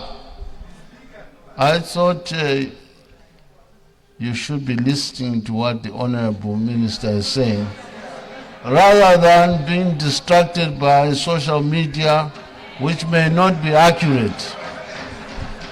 The Honorable Minister, you know the truth. Thank you. Thank you, Mr. Speaker, sir. Mr. Speaker, the bill closes with a section of clauses that align and complete the constitutional text, each following from a decision taken elsewhere in the bill, aligning with previous amendments to the Constitution or correcting an arrangement that experience has shown to be unsound. Clause 5 removes the word first before Vice President, a remnant of the running mate system this House set aside in Amendment number 2 of 2021. With that system gone, the word implied has no further work to do, and the text is best tidied out. Clause 6 aligns the rules of succession with the new method of election, so that a vacancy in the presidency is filled by the same constitutional pathway that fills the office in the first place. Clause 18 and 19 consolidate the work of the Zimbabwe Gender Commission within the Zimbabwe Human Rights Commission. Mr. Speaker, sir, I know this is among the most keenly contested proposals in the bill, and it deserves a careful answer rather than a slogan. Let me give the House the single most important fact, the one that critics do not engage. The constitutional commitment to gender equality does not reside in the Gender Commission, and it is not touched by this bill. Gender equality is a founding value of our Constitution, Mr. Speaker, under Section 3, which cannot be amended without a referendum. The right to equality and non-discrimination is entrenched in Section 56 in the Declaration of Rights. The rights of women are entrenched in Section 8. The state's duty to promote gender balance is in Section 17. Not one of these provisions is amended by so much as a word. They remain exactly where the founding framers of this constitution place them justifiably in every court in the land. What clauses 18 and 19 change is not the commitment, but the vehicle. The gender mandate is not abolished. It is written expressly and at constitutional level into the mandate of the Human Rights Commission in the amended section 243. This is consolidation, not abandonment, Mr. Speaker. And it is the practice of many of the world's respected democracies. The United Kingdom, Australia, Canada, and New Zealand each pursue gender equality through an integrated human rights body rather than a standalone commission. Kenya combines its gender mandate with equality, disability, and minority mandates in a single body. The international instruments our critics cite: the Convention on the Elimination of Discrimination Against Women, the Maputo Protocol, the SADC Protocol on Gender, require appropriate and effective machinery for gender equality. Not one of them prescribes a standalone commission as the only permissible form. This reform places them where human rights are protected, at the center of human rights architecture rather than at its periphery. Clause 22 draws the curtain on the National Peace and Reconciliation Commission. This was, Mr. Speaker, from the outset, a transitional institution. When this House was created in 2013, it was given a defined tenure mandate, a body built for a season, not for perpetuity. But Clause 22 does not abandon the work of reconciliation. It does the opposite.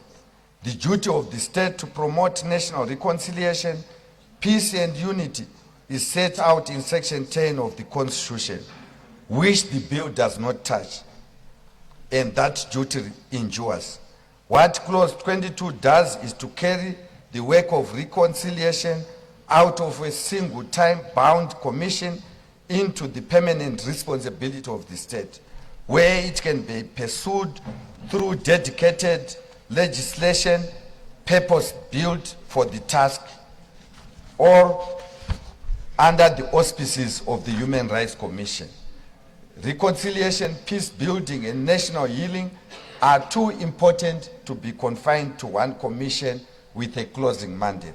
They must become enduring obligations of the state itself. That is what this clause secures. Mr. Speaker, I now conclude.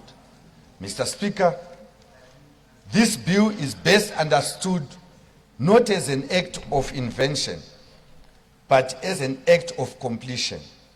When this nation gave itself a new constitution in 2013, it promised itself a modern, multi-party democracy built to deliver development and social progress. Yet it carried forward, untouched, two features fashioned for a country that no longer exists: an electoral cycle so short that the next campaign began the moment the last one ended, an institutional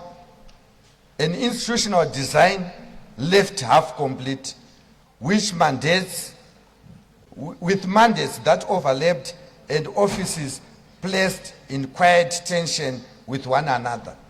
We know the price the country has paid: a generation of perennially contested elections, of capital that took flight, of confidence withheld, of potential left waiting on the next ballot.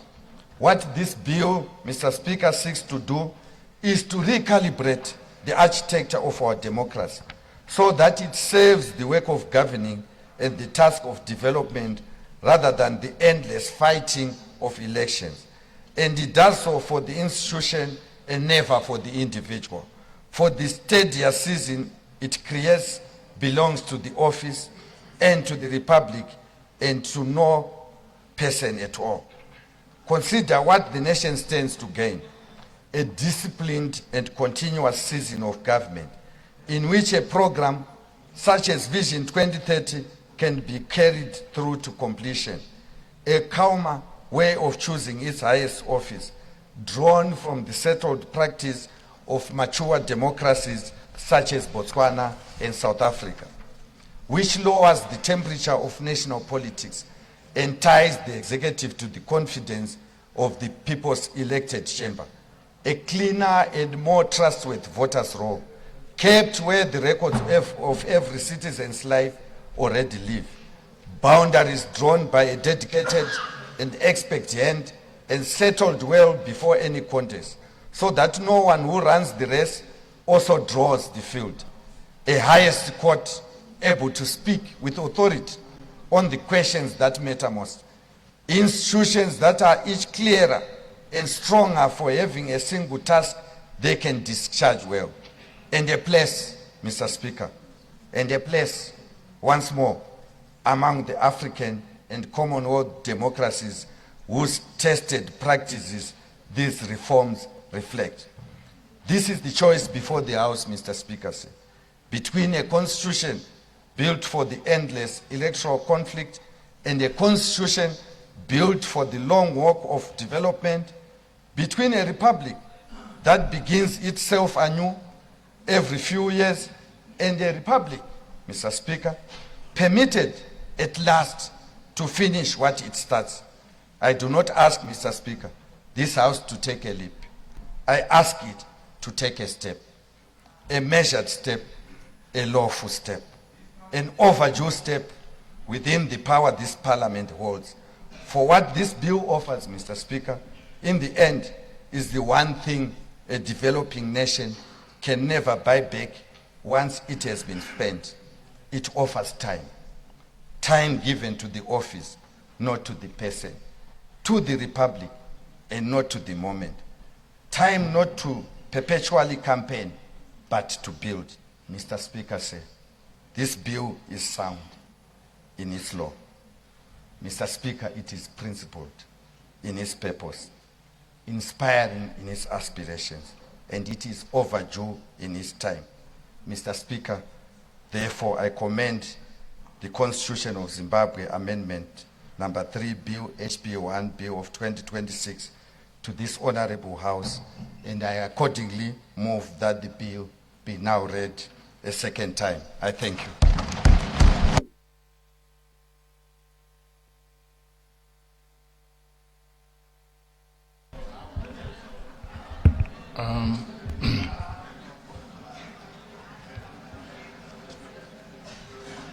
Before I put the question,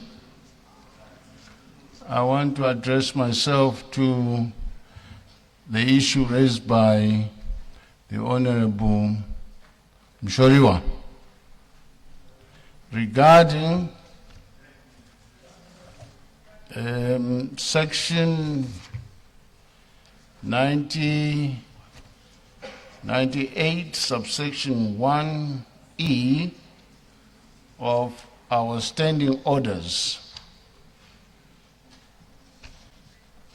In the case of Divine Mambi Ni Owe versus,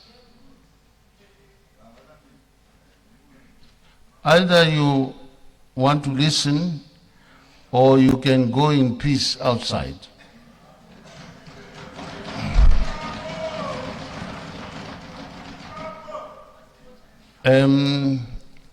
I'll repeat. The case is one of Divine Muhambi Niobe versus Parliament of Zimbabwe, CCZ 12/23.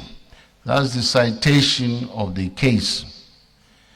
The Constitutional Court clarified the scope and limits of the sub judice rule in relation to Parliament.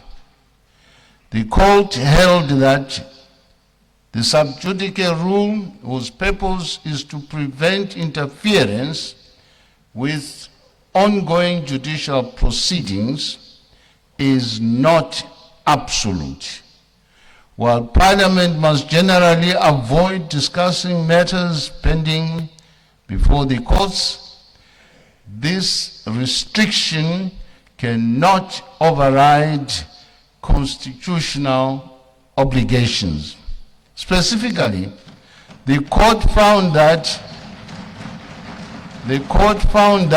Parliament, through the Parliamentary Legal Committee, could not rely on the sub judice rule to delay or avoid its constitutional duty under Section 152 of the Constitution. To examine statutory instruments, the rule must yield where strict adherence would frustrate constitutional mandates. It went on to rule that accordingly, the court concluded that standing orders incorporating the sub judice rule are subordinate to the Constitution, and Parliament is obliged to act even if related litigation is pending. In essence, the decision affirms that the sub judice rule is a qualified procedural restraint, not a barrier to fulfilling constitutional responsibilities.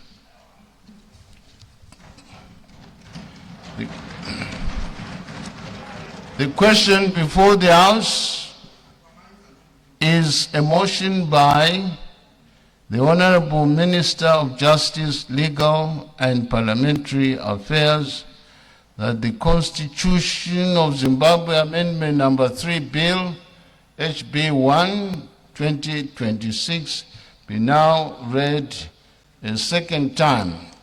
Is there any debate? Honorable Zobo. On a point of privilege, Mr. Speaker, sir. Who is speaking? I can't. Honorable Hlachwai. Yes, Honorable Hlachwai. Thank you very much, Honorable Speaker. Honorable Speaker, I was going to request your office to favor this House with information on how the CAB 3 process is going to unfold. How the process is going to unfold, and in particular, issues around how we are going to be voting. There's been a lot of speculation in terms of how the process is going to... Honorable member, we are not yet there. I understand. We are not yet there. That is the reason why I say maybe now, because... keep your cool, we are not yet there.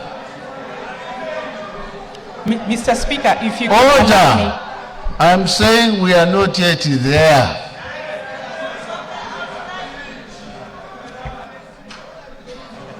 And the point so relevant, the process will be carried accordingly. Honorable Zobo. Good afternoon, Honorable Speaker, sir.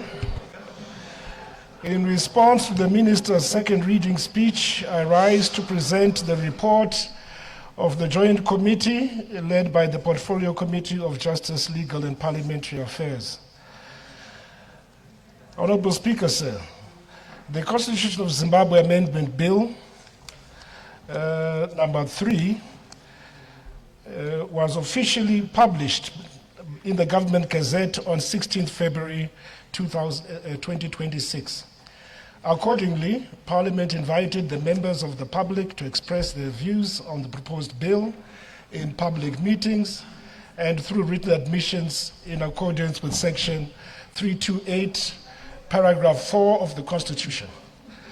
The bill was referred to the Portfolio Committee on Justice, Legal and Parliamentary Affairs, recognizing the bill's cross-cutting implications for governance, gender equality, human rights, traditional leadership, among other issues.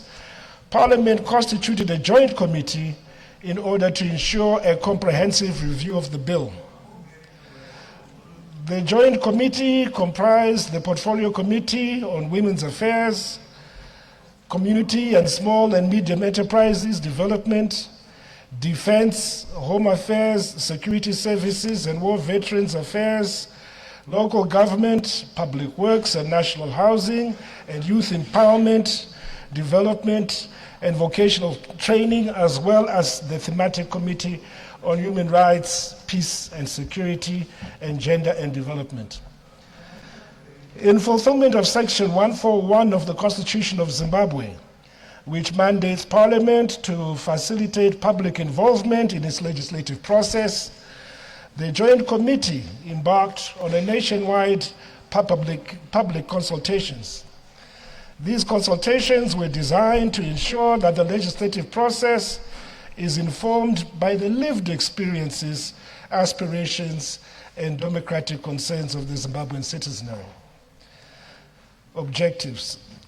The objectives of the analysis of the bill were A, to assess whether the bill is in the interest of the public in order to ensure broader consensus. B, to check whether the proposed provisions are consistent with other provisions of the Constitution. C, to consider the impact of the bill. D, to check whether the proposed amendments align with regional and international best practice.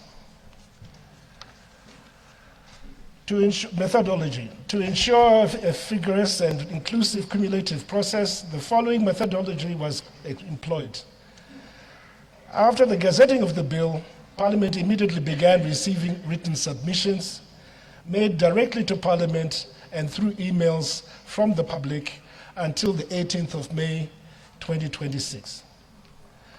Parliament also deployed 11 teams drawn from the 8 parliamentary committees to cover each of the administrative districts in all the country's 10 provinces. Public hearings were held in the districts from 29th March to the 1st of April 2026. There was real-time recording of the submissions from participants during the hearings. Physical documents submitted by the public during the public hearings were collected at every venue to accommodate those who did not get an opportunity to speak. The grand total of the written submissions, I'm happy to report, is now 440,037. 440,037. Of those 440,037 submissions, 102 submissions were in support of the bill. 2,935 of the submissions were against the bill. To fulfill the constitutional requirement under Section 157(4), which provides that the amendments may be made to the electoral law or its subsidiary legislation, unless the Zimbabwe Electoral Commission, ZEC, has been consulted and its recommendations duly considered, the Commission presented its recommendations to the Joint Committee on the 14th of May, 2026. During the same meeting, the Zimbabwe Gender Commission and the Council of Chiefs also presented their views on the bill. Thereafter, the Joint Committee conducted 5 meetings to deliberate on the oral and written submissions before crafting its draft report, which was considered and adopted. To that end, the committee expresses its profound gratitude to the people of Zimbabwe who took their time to attend the public hearings held in the administrative districts and present their written submissions on the bill. Committee's findings. Clause 2, we'll start with clause number 2, the transferring of voter registration and management of the voters' roll from the Zimbabwe Electoral Commission to the Registrar General. The majority of submissions strongly supported transferring the responsibility for voter registration as well as compiling and maintaining the voters' roll from ZEC to the Civil Registry Department Registrar General. Participants argued that the Registrar General is uniquely positioned to maintain an accurate, up-to-date voters' roll, effectively preventing the prolonged inclusion of deceased or non-existent individuals. Given that the Registrar General already serves as the custodian of vital civil records, including birth and death certificates, as well as national identity data, the public noted that this transition would enhance administrative efficiency, accuracy, and centralize accountability. Furthermore, it would eliminate a duplication of roles, minimize data management inconsistencies, and ultimately strengthen the integrity and credibility of the voters' roll. This approach also aligns with international benchmarks where civil registries routinely manage voter registration data. Ultimately, this reallocation of duties would allow ZEC to concentrate more effectively on its core mandates of voter education and election management.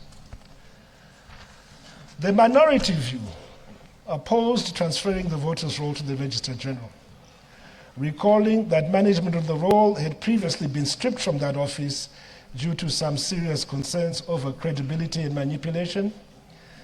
The minority further argued that ZEC is far better suited to manage the roll, raising several key concerns regarding the proposed transfer. It was submitted that as a government department, the Registrar General lacks the constitutional safeguards designed to protect institutional independence, expertise, and integrity. Shifting this responsibility risks increasing executive influence and undermining the neutrality of the electoral process. In addition, fragmenting the responsibilities of electoral management compromises accountability, which could severely damage both public trust and international credibility. Furthermore, entrusting voter registration to independent commissions aligns with established best practices across other SADC countries. It was submitted that the significant financial investments already made into ZEC's biometric voter registration serve as a compelling reason to maintain the current structure rather than introducing an inefficient administrative shift. During consultations with ZEC, the committee was informed about the potential occurrence of fragmented roles among institutions.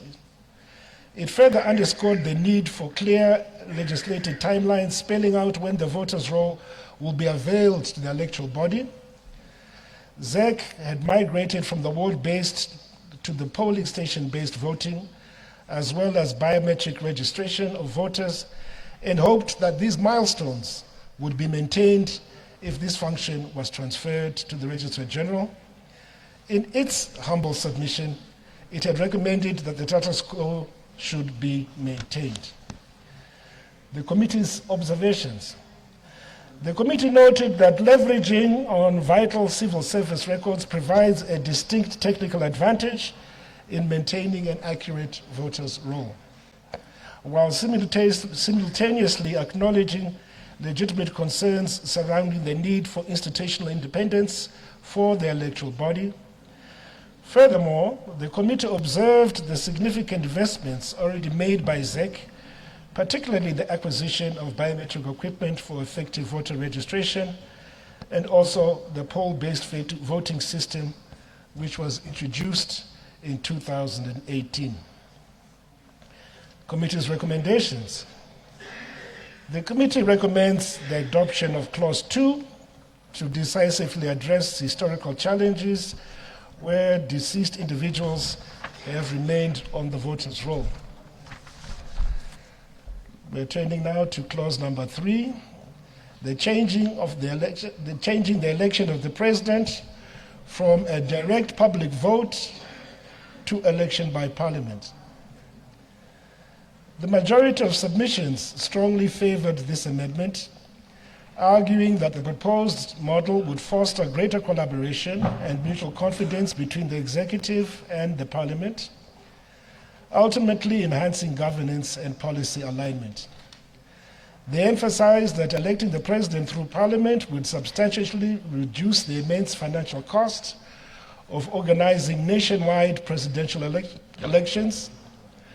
Furthermore, they noted that past elections had been marred by political tension, violence, and contestation, especially in respect of results for presidential elections, issues that would be mitigated or eliminated by narrowing the electorate to directly elected representatives. Supporters pointed to successful continental presidents, noting that nations like South Africa and Botswana utilized this system to achieve greater political stability, minimize electoral expenses, and achieve robust institutional accountability. Back home, they observed that an identical model was already successfully utilized at the local government level, where mayors are elected by sitting councillors, proving the system's practicality and familiarity within the government's existing governance structures. Finally, they argued that electing the president through parliament remains fully consistent with Section 88, paragraph 1 of the Constitution, which states that executive authority derives from the people of Zimbabwe and must be exercised in accordance with this Constitution. Because citizens will continue to exercise their democratic will through their elected representatives, reviving a legitimate constitutional practice utilized between 1980 and 1990.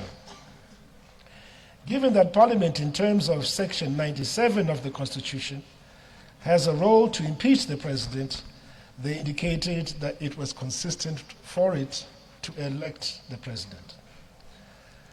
Conversely, a minority of submissions opposed the amendment, viewing the shift as a retrogressive step that would dismantle the democratic milestones achieved since independence by undermining the fundamental principle of one person, one vote. Dissenting voices argued that restricting the presidential vote exclusively to members of parliament would effectively circumvent the will of the broader electorate, fundamentally altering the source and character of executive legitimacy. From their perspective, removing the direct vote represents an erosion of democratic participation and a direct infringement on every citizen's constitutional right to free, fair, and regular elections with regard to the election of the president. Committee's observations. The committee noted that since Section 97 of the Constitution vests the power to remove the president in Parliament, therefore Parliament should ordinarily possess the authority to elect the president. The committee is convinced that adopting a legislative appointment model would significantly reduce the fiscal burden associated with direct presidential elections. Furthermore, this approach would bolster political stability by minimizing contentious electoral disputes which have characterized previous presidential elections, while firmly anchoring executive accountability within representative democratic institutions. The committee's recommendations. Informed by the observations, the committee strongly recommends the adoption of Clause 3, thereby mandating Parliament to elect the President. Clause number 4. Clauses 4, 9, and 10. This is the extension of the electoral cycle of the President and members of Parliament from 5 to 7 years and its application to the incumbent. The majority of public submissions favored the adoption of longer electoral cycles, primarily because reducing the frequency of elections mitigates both the immense fiscal burden on the state and the disruptive perpetual campaign mode that frequently derails governance and development. The majority argued that extended electoral cycles diffuse the political toxicity inherent in election seasons, providing government with the necessary time horizons to fully implement long-term projects while ensuring political stability and continuity. They noted that development activities routinely slow down or halt during election periods as national focus shifts entirely towards political processes. Furthermore, submissions pointed out that extended mandates are not unprecedented globally, citing Egypt's 6-year presidential cycle and Azerbaijan's 7-year electoral cycle as successful examples.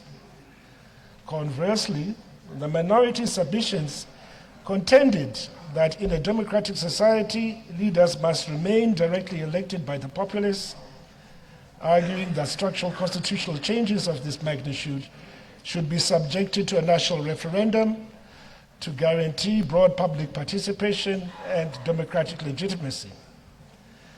They argued that longer electoral cycles disenfranchise citizens and weaken executive accountability by concentrating power within political elites. Extending the electoral cycle was viewed as diluting the democratic cycles that keep leadership answerable to the public, as in shorter terms, the electorate swiftly removes underperforming public officials.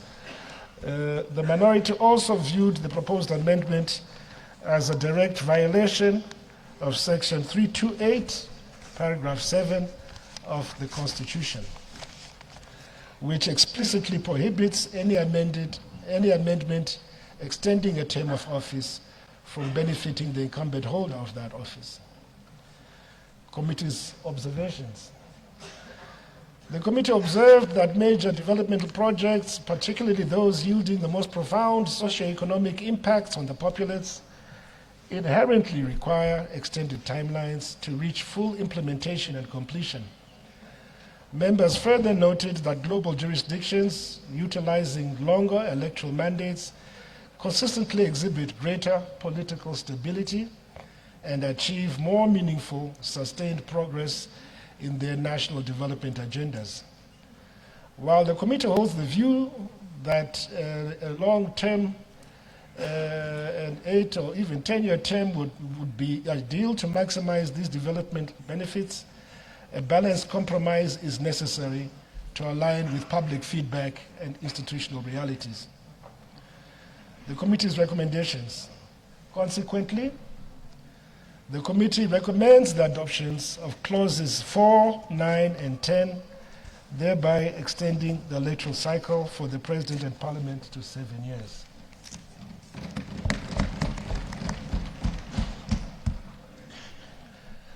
Clause 5, removal of reference to the first Vice President for consistency.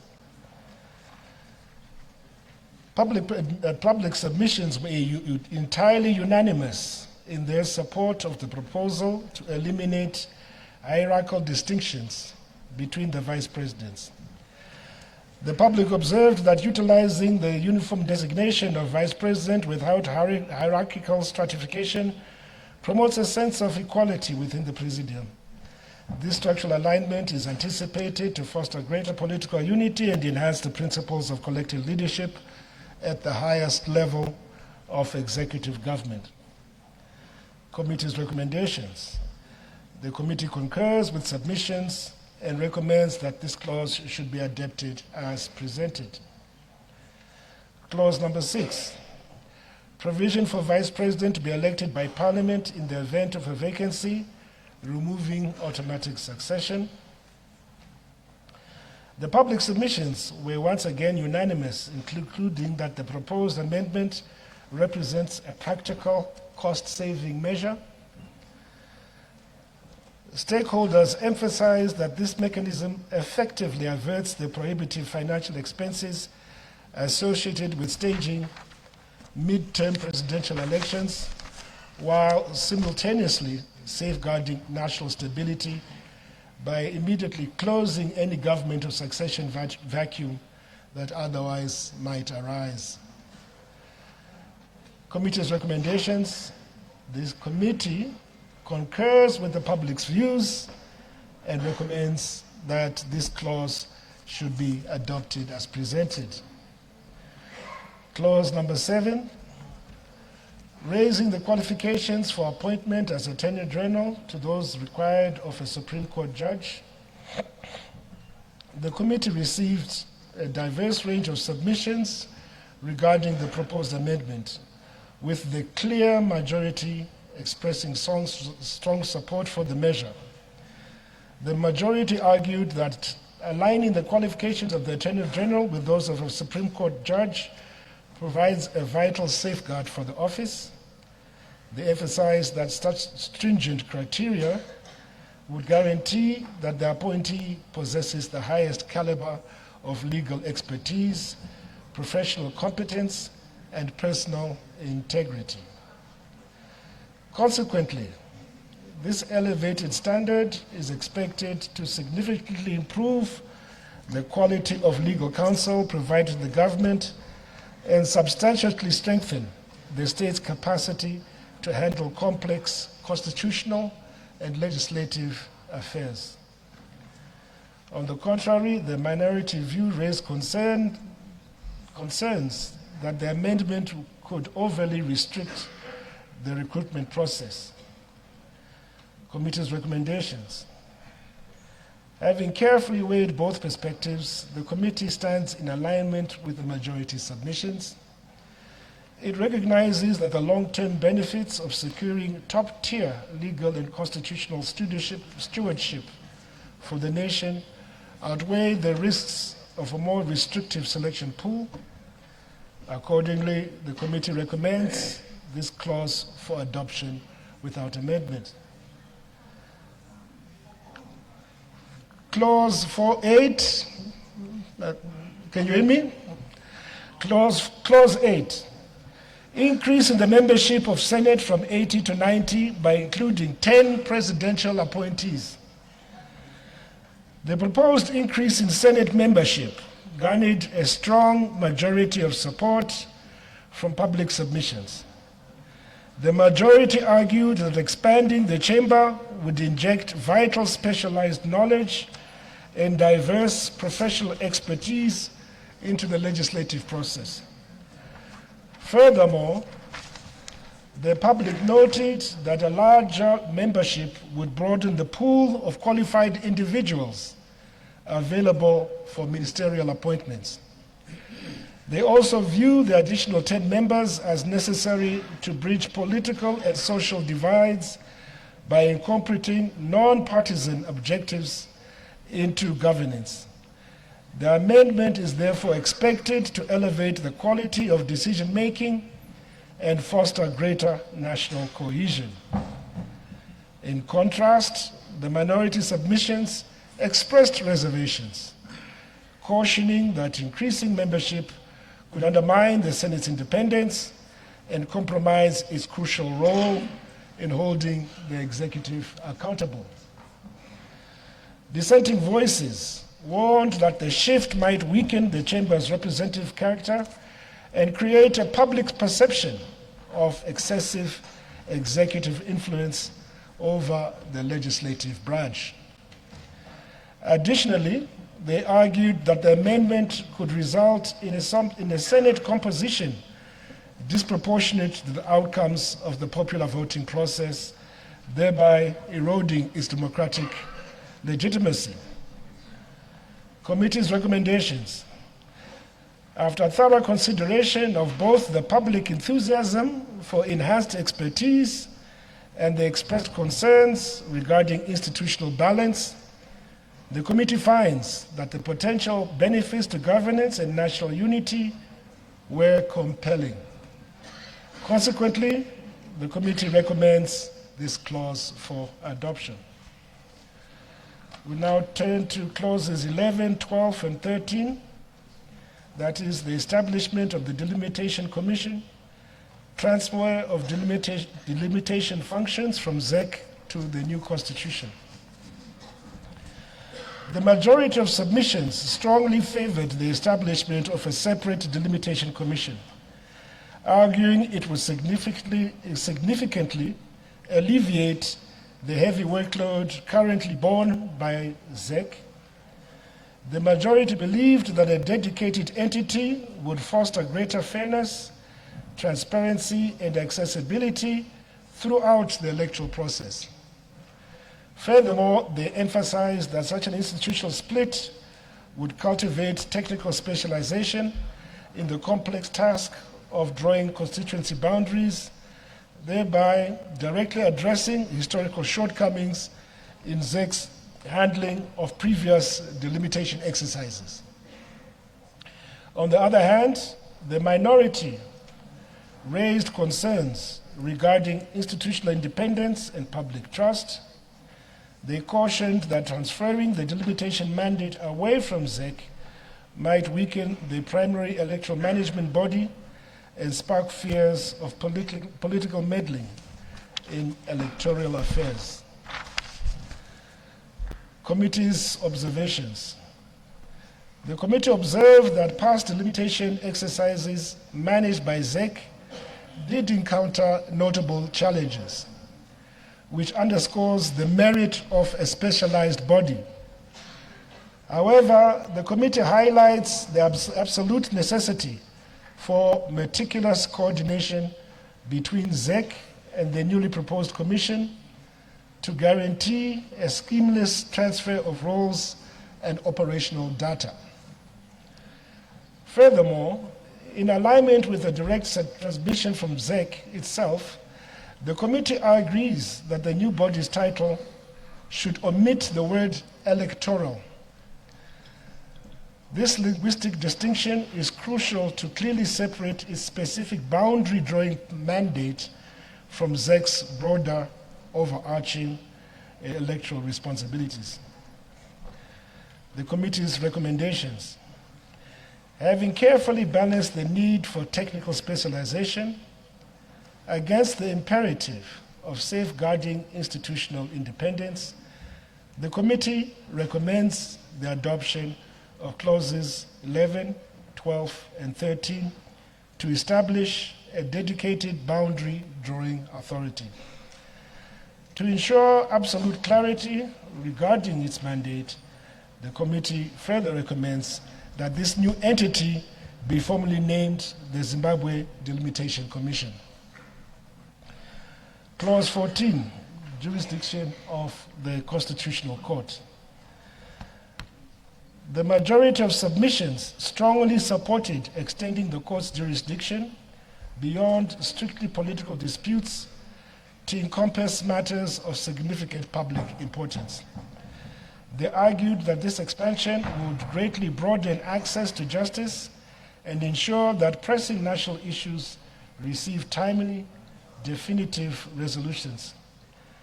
Furthermore, stakeholders believe that this shift would substantially enhance the court's vital role as a primary guardian of constitutional rights. On the contrary, the minority submissions raised concerns that broadening the court's purview would trigger an unmanageable increase in its workload, ultimately leading to case backlogs and judicial delays.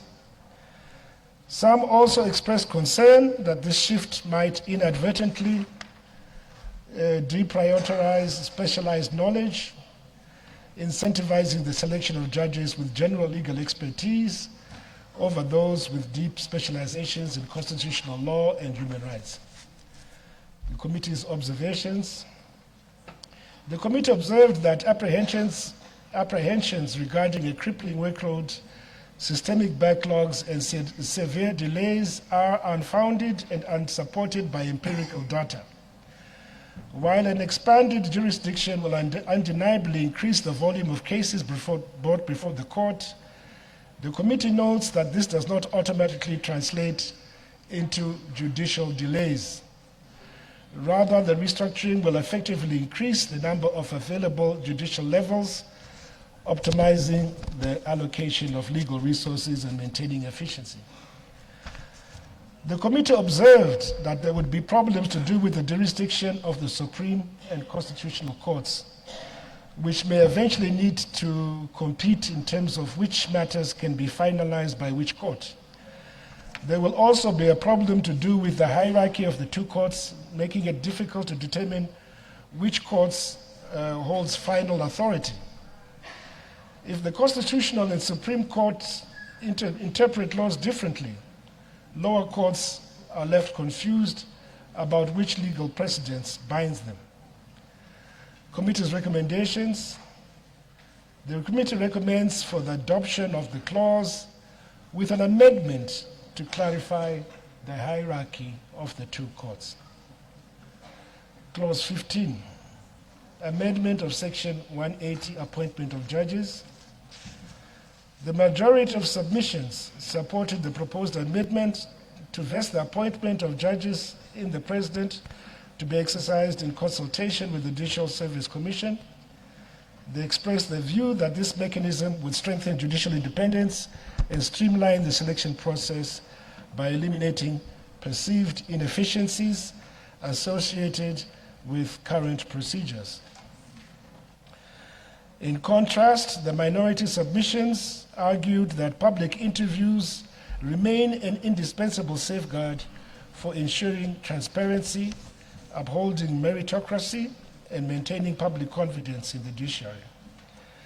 They cautioned that transitioning it to a presidential appointment process would dilute existing constitutional protections designed to insulate the judiciary from excessive executive influence. The committee's recommendations. The committee notes the competing viewpoints regarding excessive involvement and public transparency in judicial selections, as well as the regional precedents cited by the public.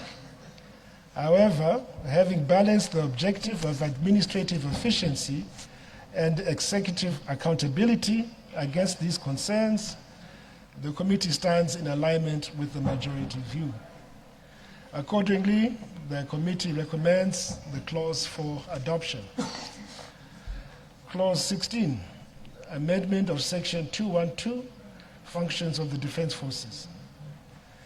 The majority of submissions expressed strong support for the amendment, operating under the view that the proposed changes would effectively limit undue military influence in civilian governments. Those in support of the clause argued that establishing clearer boundaries for the military would safeguard democratic processes and consequently prove vital to maintaining long-term national stability. On the other hand, a minority of submissions raised concerns regarding the broader implications of the change.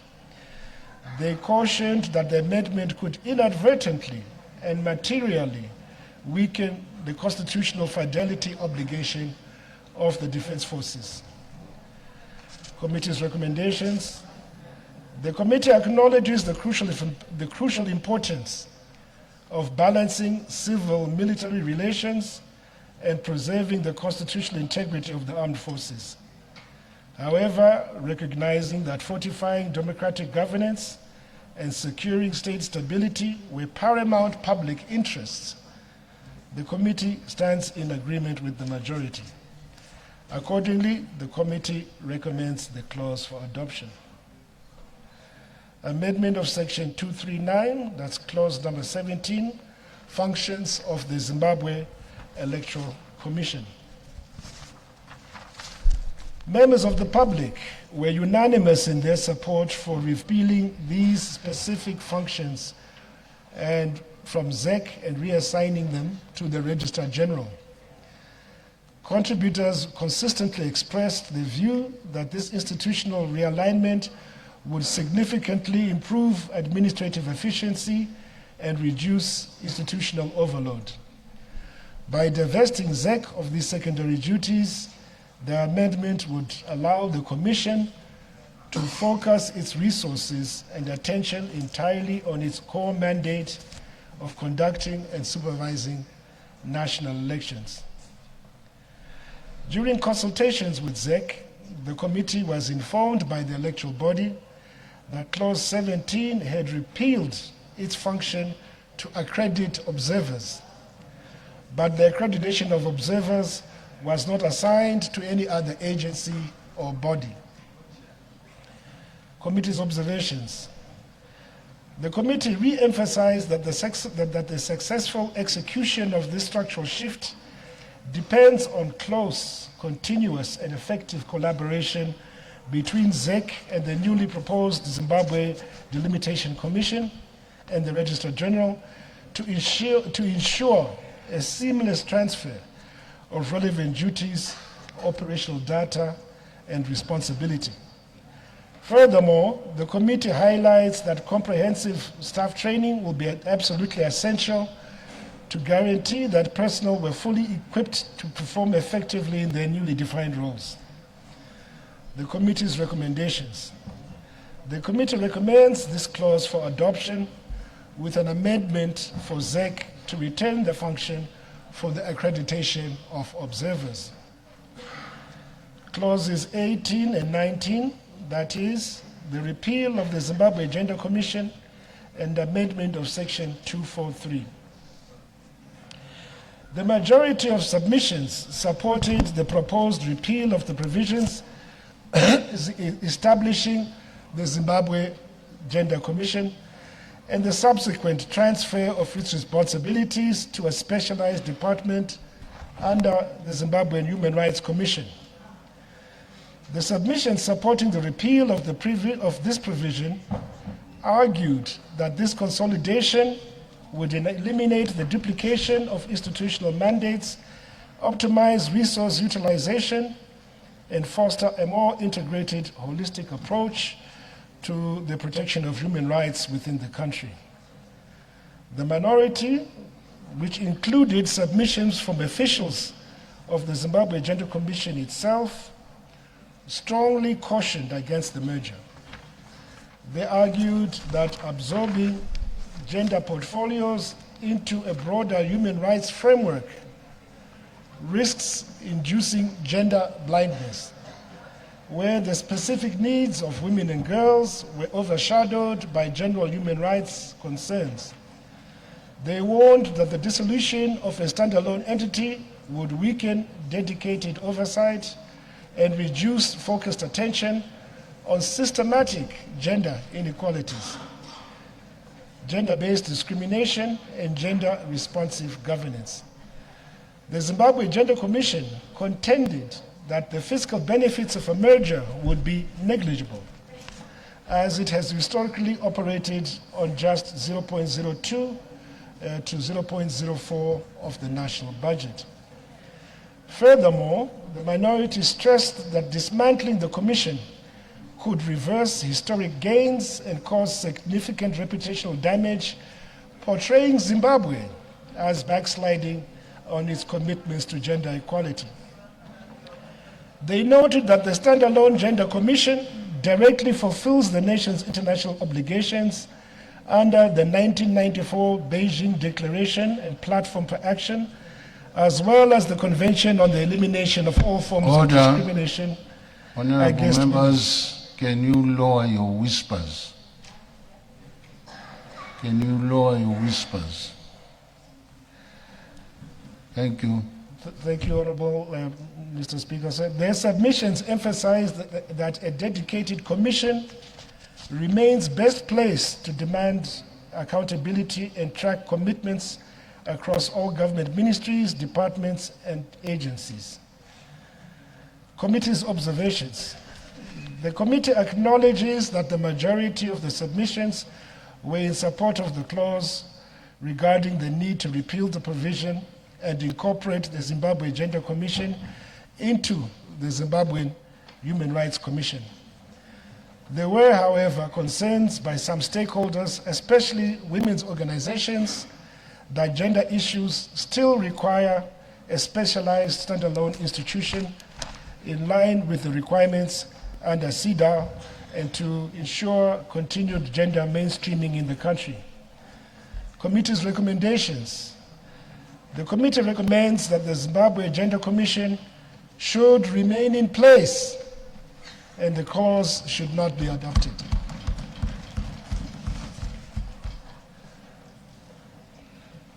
Clause 20, amendment of Section 259, appointment of the Prosecutor General. The majority of submissions expressed strong support for the proposed amendment to Section 259, regarding the appointment of a prosecutor general. Submissions consistently pointed out that the changes would streamline the selection and appointment procedures, thereby significantly enhancing administrative efficiency within the justice system. Committee's recommendations: recognizing the clear operational benefits of a more responsive and streamlined appointment framework, the committee stands in agreement with the consensus of submissions. Accordingly, the committee recommends Clause 20 for adoption. Clause 21, amendment of Section 281, principles to be observed by traditional leaders. The majority of public submissions supported the amendment allowing traditional leaders to participate in political activities. The public, including several traditional leaders themselves, expressed their view that as an integral part of the Zimbabwean citizenry, traditional leaders should enjoy the same fundamental political rights as ordinary citizens. The public submitted that their active involvement would enhance inclusivity, strengthen community representation, and accelerate development at the local level. On the contrary, the minority view, supported by a submission from the Chief's Council, steadfastly opposed the amendment. They argued that the existing constitutional prohibition on political participation was a vital safeguard that insulates the institution of traditional leadership from political manipulation, thereby protecting its integrity and independence, as enshrined in Section 283C of the Constitution. The Chief's Council cautioned that political involvement would compromise the neutrality expected of traditional leaders, thereby risking deep social divisions and expose vulnerable rural populations to discrimination on political grounds. Furthermore, concerns were raised that political partisanship would distort the administration of justice within communal areas, fostering political intolerance and raising the specter of reprisals against dissenting community members. In addition, the Chief's Council highlighted that engaging in political activities would directly violate the constitutional mandates requiring traditional leaders to act impartially and forbidding them from political alignment in their capacity as judicial officers, as espoused in sections 1631 and 1654, as read together with section 283C of the Constitution. In addition, the Chief's Council submitted that there was need for an amendment to section 285, paragraph 6 of the Constitution, to align the term of office for the President and Deputy President of the National Council of Chiefs with that of the presidential and parliamentary terms as proposed in clauses 4 and 9 of the bill. In fact, the Chief's Council advocated for an amendment of clause 21 of the bill to provide for the repealing of section 285(6) of the Constitution of Zimbabwe to remove all prescribed term limits for both the President and the Deputy President of the National Council of Chiefs. Committee's observations. The committee noted the contradiction between the right of traditional leaders to participate in political activities as proposed in clause 21 and the institutional imperative of traditional leaders' neutrality, particularly regarding their roles as judicial officers in terms of sections 1631 and 1654 of the Constitution. Committee's recommendations. While the majority of traditional leaders and the general public supported the provision regarding the participation of traditional leaders in politics, the proposed amendment is in conflict with section 1631, 1654 of the Constitution, and as such, the status quo should remain. Secondly, the committee recommends for the alignment of the electoral cycles for the President and Deputy President of the National Council of Chiefs from 5 to 7 years as per the proposed parliamentary and presidential terms. Clause 22, National Peace and Reconciliation Commission. The majority of submissions express support for the proposed repeal of Part 6 of Chapter 2. In any event, as has been mentioned previously, the term of the commission had already expired, and therefore the committee's recommendations acknowledge the competing views regarding the optimal timeline for transitional justice institutions. The committee also noted that it was a procedural matter since the commission had ceased to exist in 2023. Eventually, the conclusion. Generally, the Joint Committee was in support of the bill and urges the two houses to consider the proposed recommendations. In its analysis, the Joint Committee sought to ensure that there was consistency between the bill's provisions and the Constitution, as well as aligning with the expectations and aspirations of the people and regional and international best practices.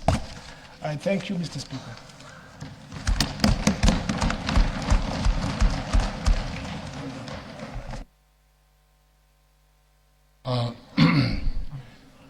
Thank you, Honorable Zobo, for completeness of your report. If you could include the two annexes of your report, if you can give that to the clerks at the table so that those two annexes appear in the Hansard, as well as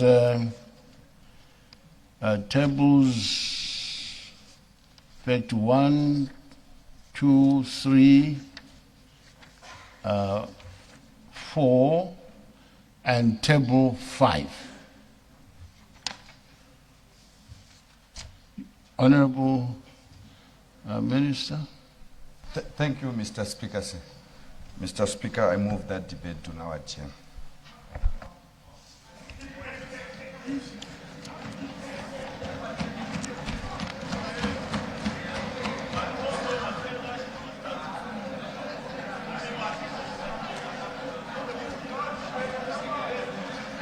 On a point of privilege.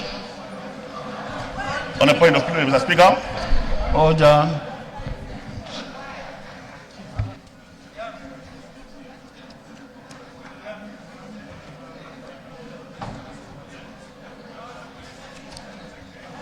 Order.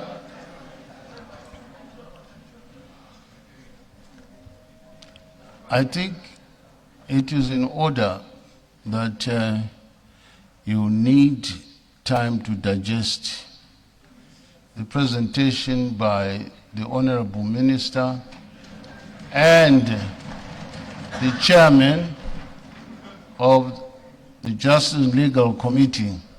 So it's only fair that you apply your minds so that when you make your contributions, we avoid some repetition. On a point of privilege, Mr. Speaker. On a point of privilege, Mr. Speaker, say, I am here. Where? To your left, Mr. Speaker. Yes, what? Yes. Thank you, Mr. Speaker, say. Mr. Speaker. Mr. Speaker, it is the right. What is the relationship with what I have just indicated? No, it's with relation to what has been provided already. Pardon? What has been tabled already. It's just, that's why my privilege is. It's not from your comments, but from what has been raised already by the Chair and the Minister of Justice. Okay, thank you, Mr. Speaker, sir. You wanted to do what about those two? No, I have got a point of privilege, Mr. Speaker, with the relation to the right of every MP to debate. Mr. Speaker, sir. Order. Yes. Order. we need to debate and shoot at the target. We don't want a repetition. Your standing orders say, if you are going to repeat over and over again what has been said already, you'll be ruled out of order. So it is better to study these two presentations, and then you will have enough preparation to debate accordingly. Thank you. The Speaker say, my issue is different. Thank you. The Speaker say, if you can indulge me. I've indulged you already. It has nothing to do with this case. It has been moved. Mr. Speaker says, can you take your seat? Mr. Speaker say, it's a different. Can you take your seat? You must hear me, Mr. Speaker say, with your indulgence. Can you take your seat? Give us an opportunity to listen to us. I thought you agreed with me already. It has been moved that the debate be now adjourned. Is there any debate? I put the question that the debate be now adjourned. Those who have that opinion say aye. Those of the contrary opinion say no. I think the ayes have it. The ayes have it. The question is accordingly affirmed and the debate is adjourned. What date, Honorable Minister? What date? Tomorrow, Mr. Speaker. Thank you very much.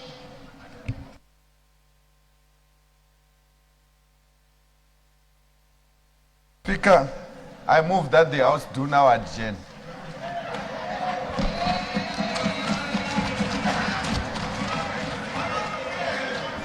Order. Order. Can you take your seats? Members from both sides, take your seats.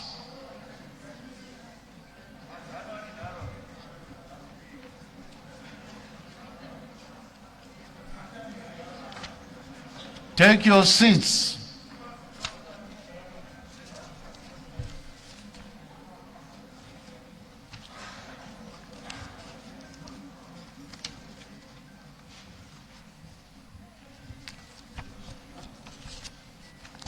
We have to behave honorably. When a motion has been moved, you just stand up because you hear the House must adjourn. You have to observe the Speaker's process in silence. Now, how do you do that when you're just marching out? It's against the standing orders. Until the presiding officer leaves by that door there, then you can leave. That's the order.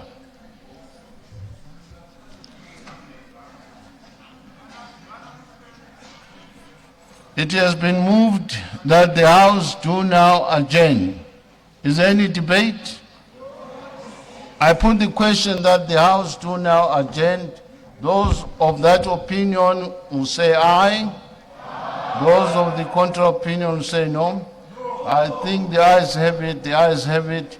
The question is accordingly affirmed and the House is adjourned. Until tomorrow. Thank you.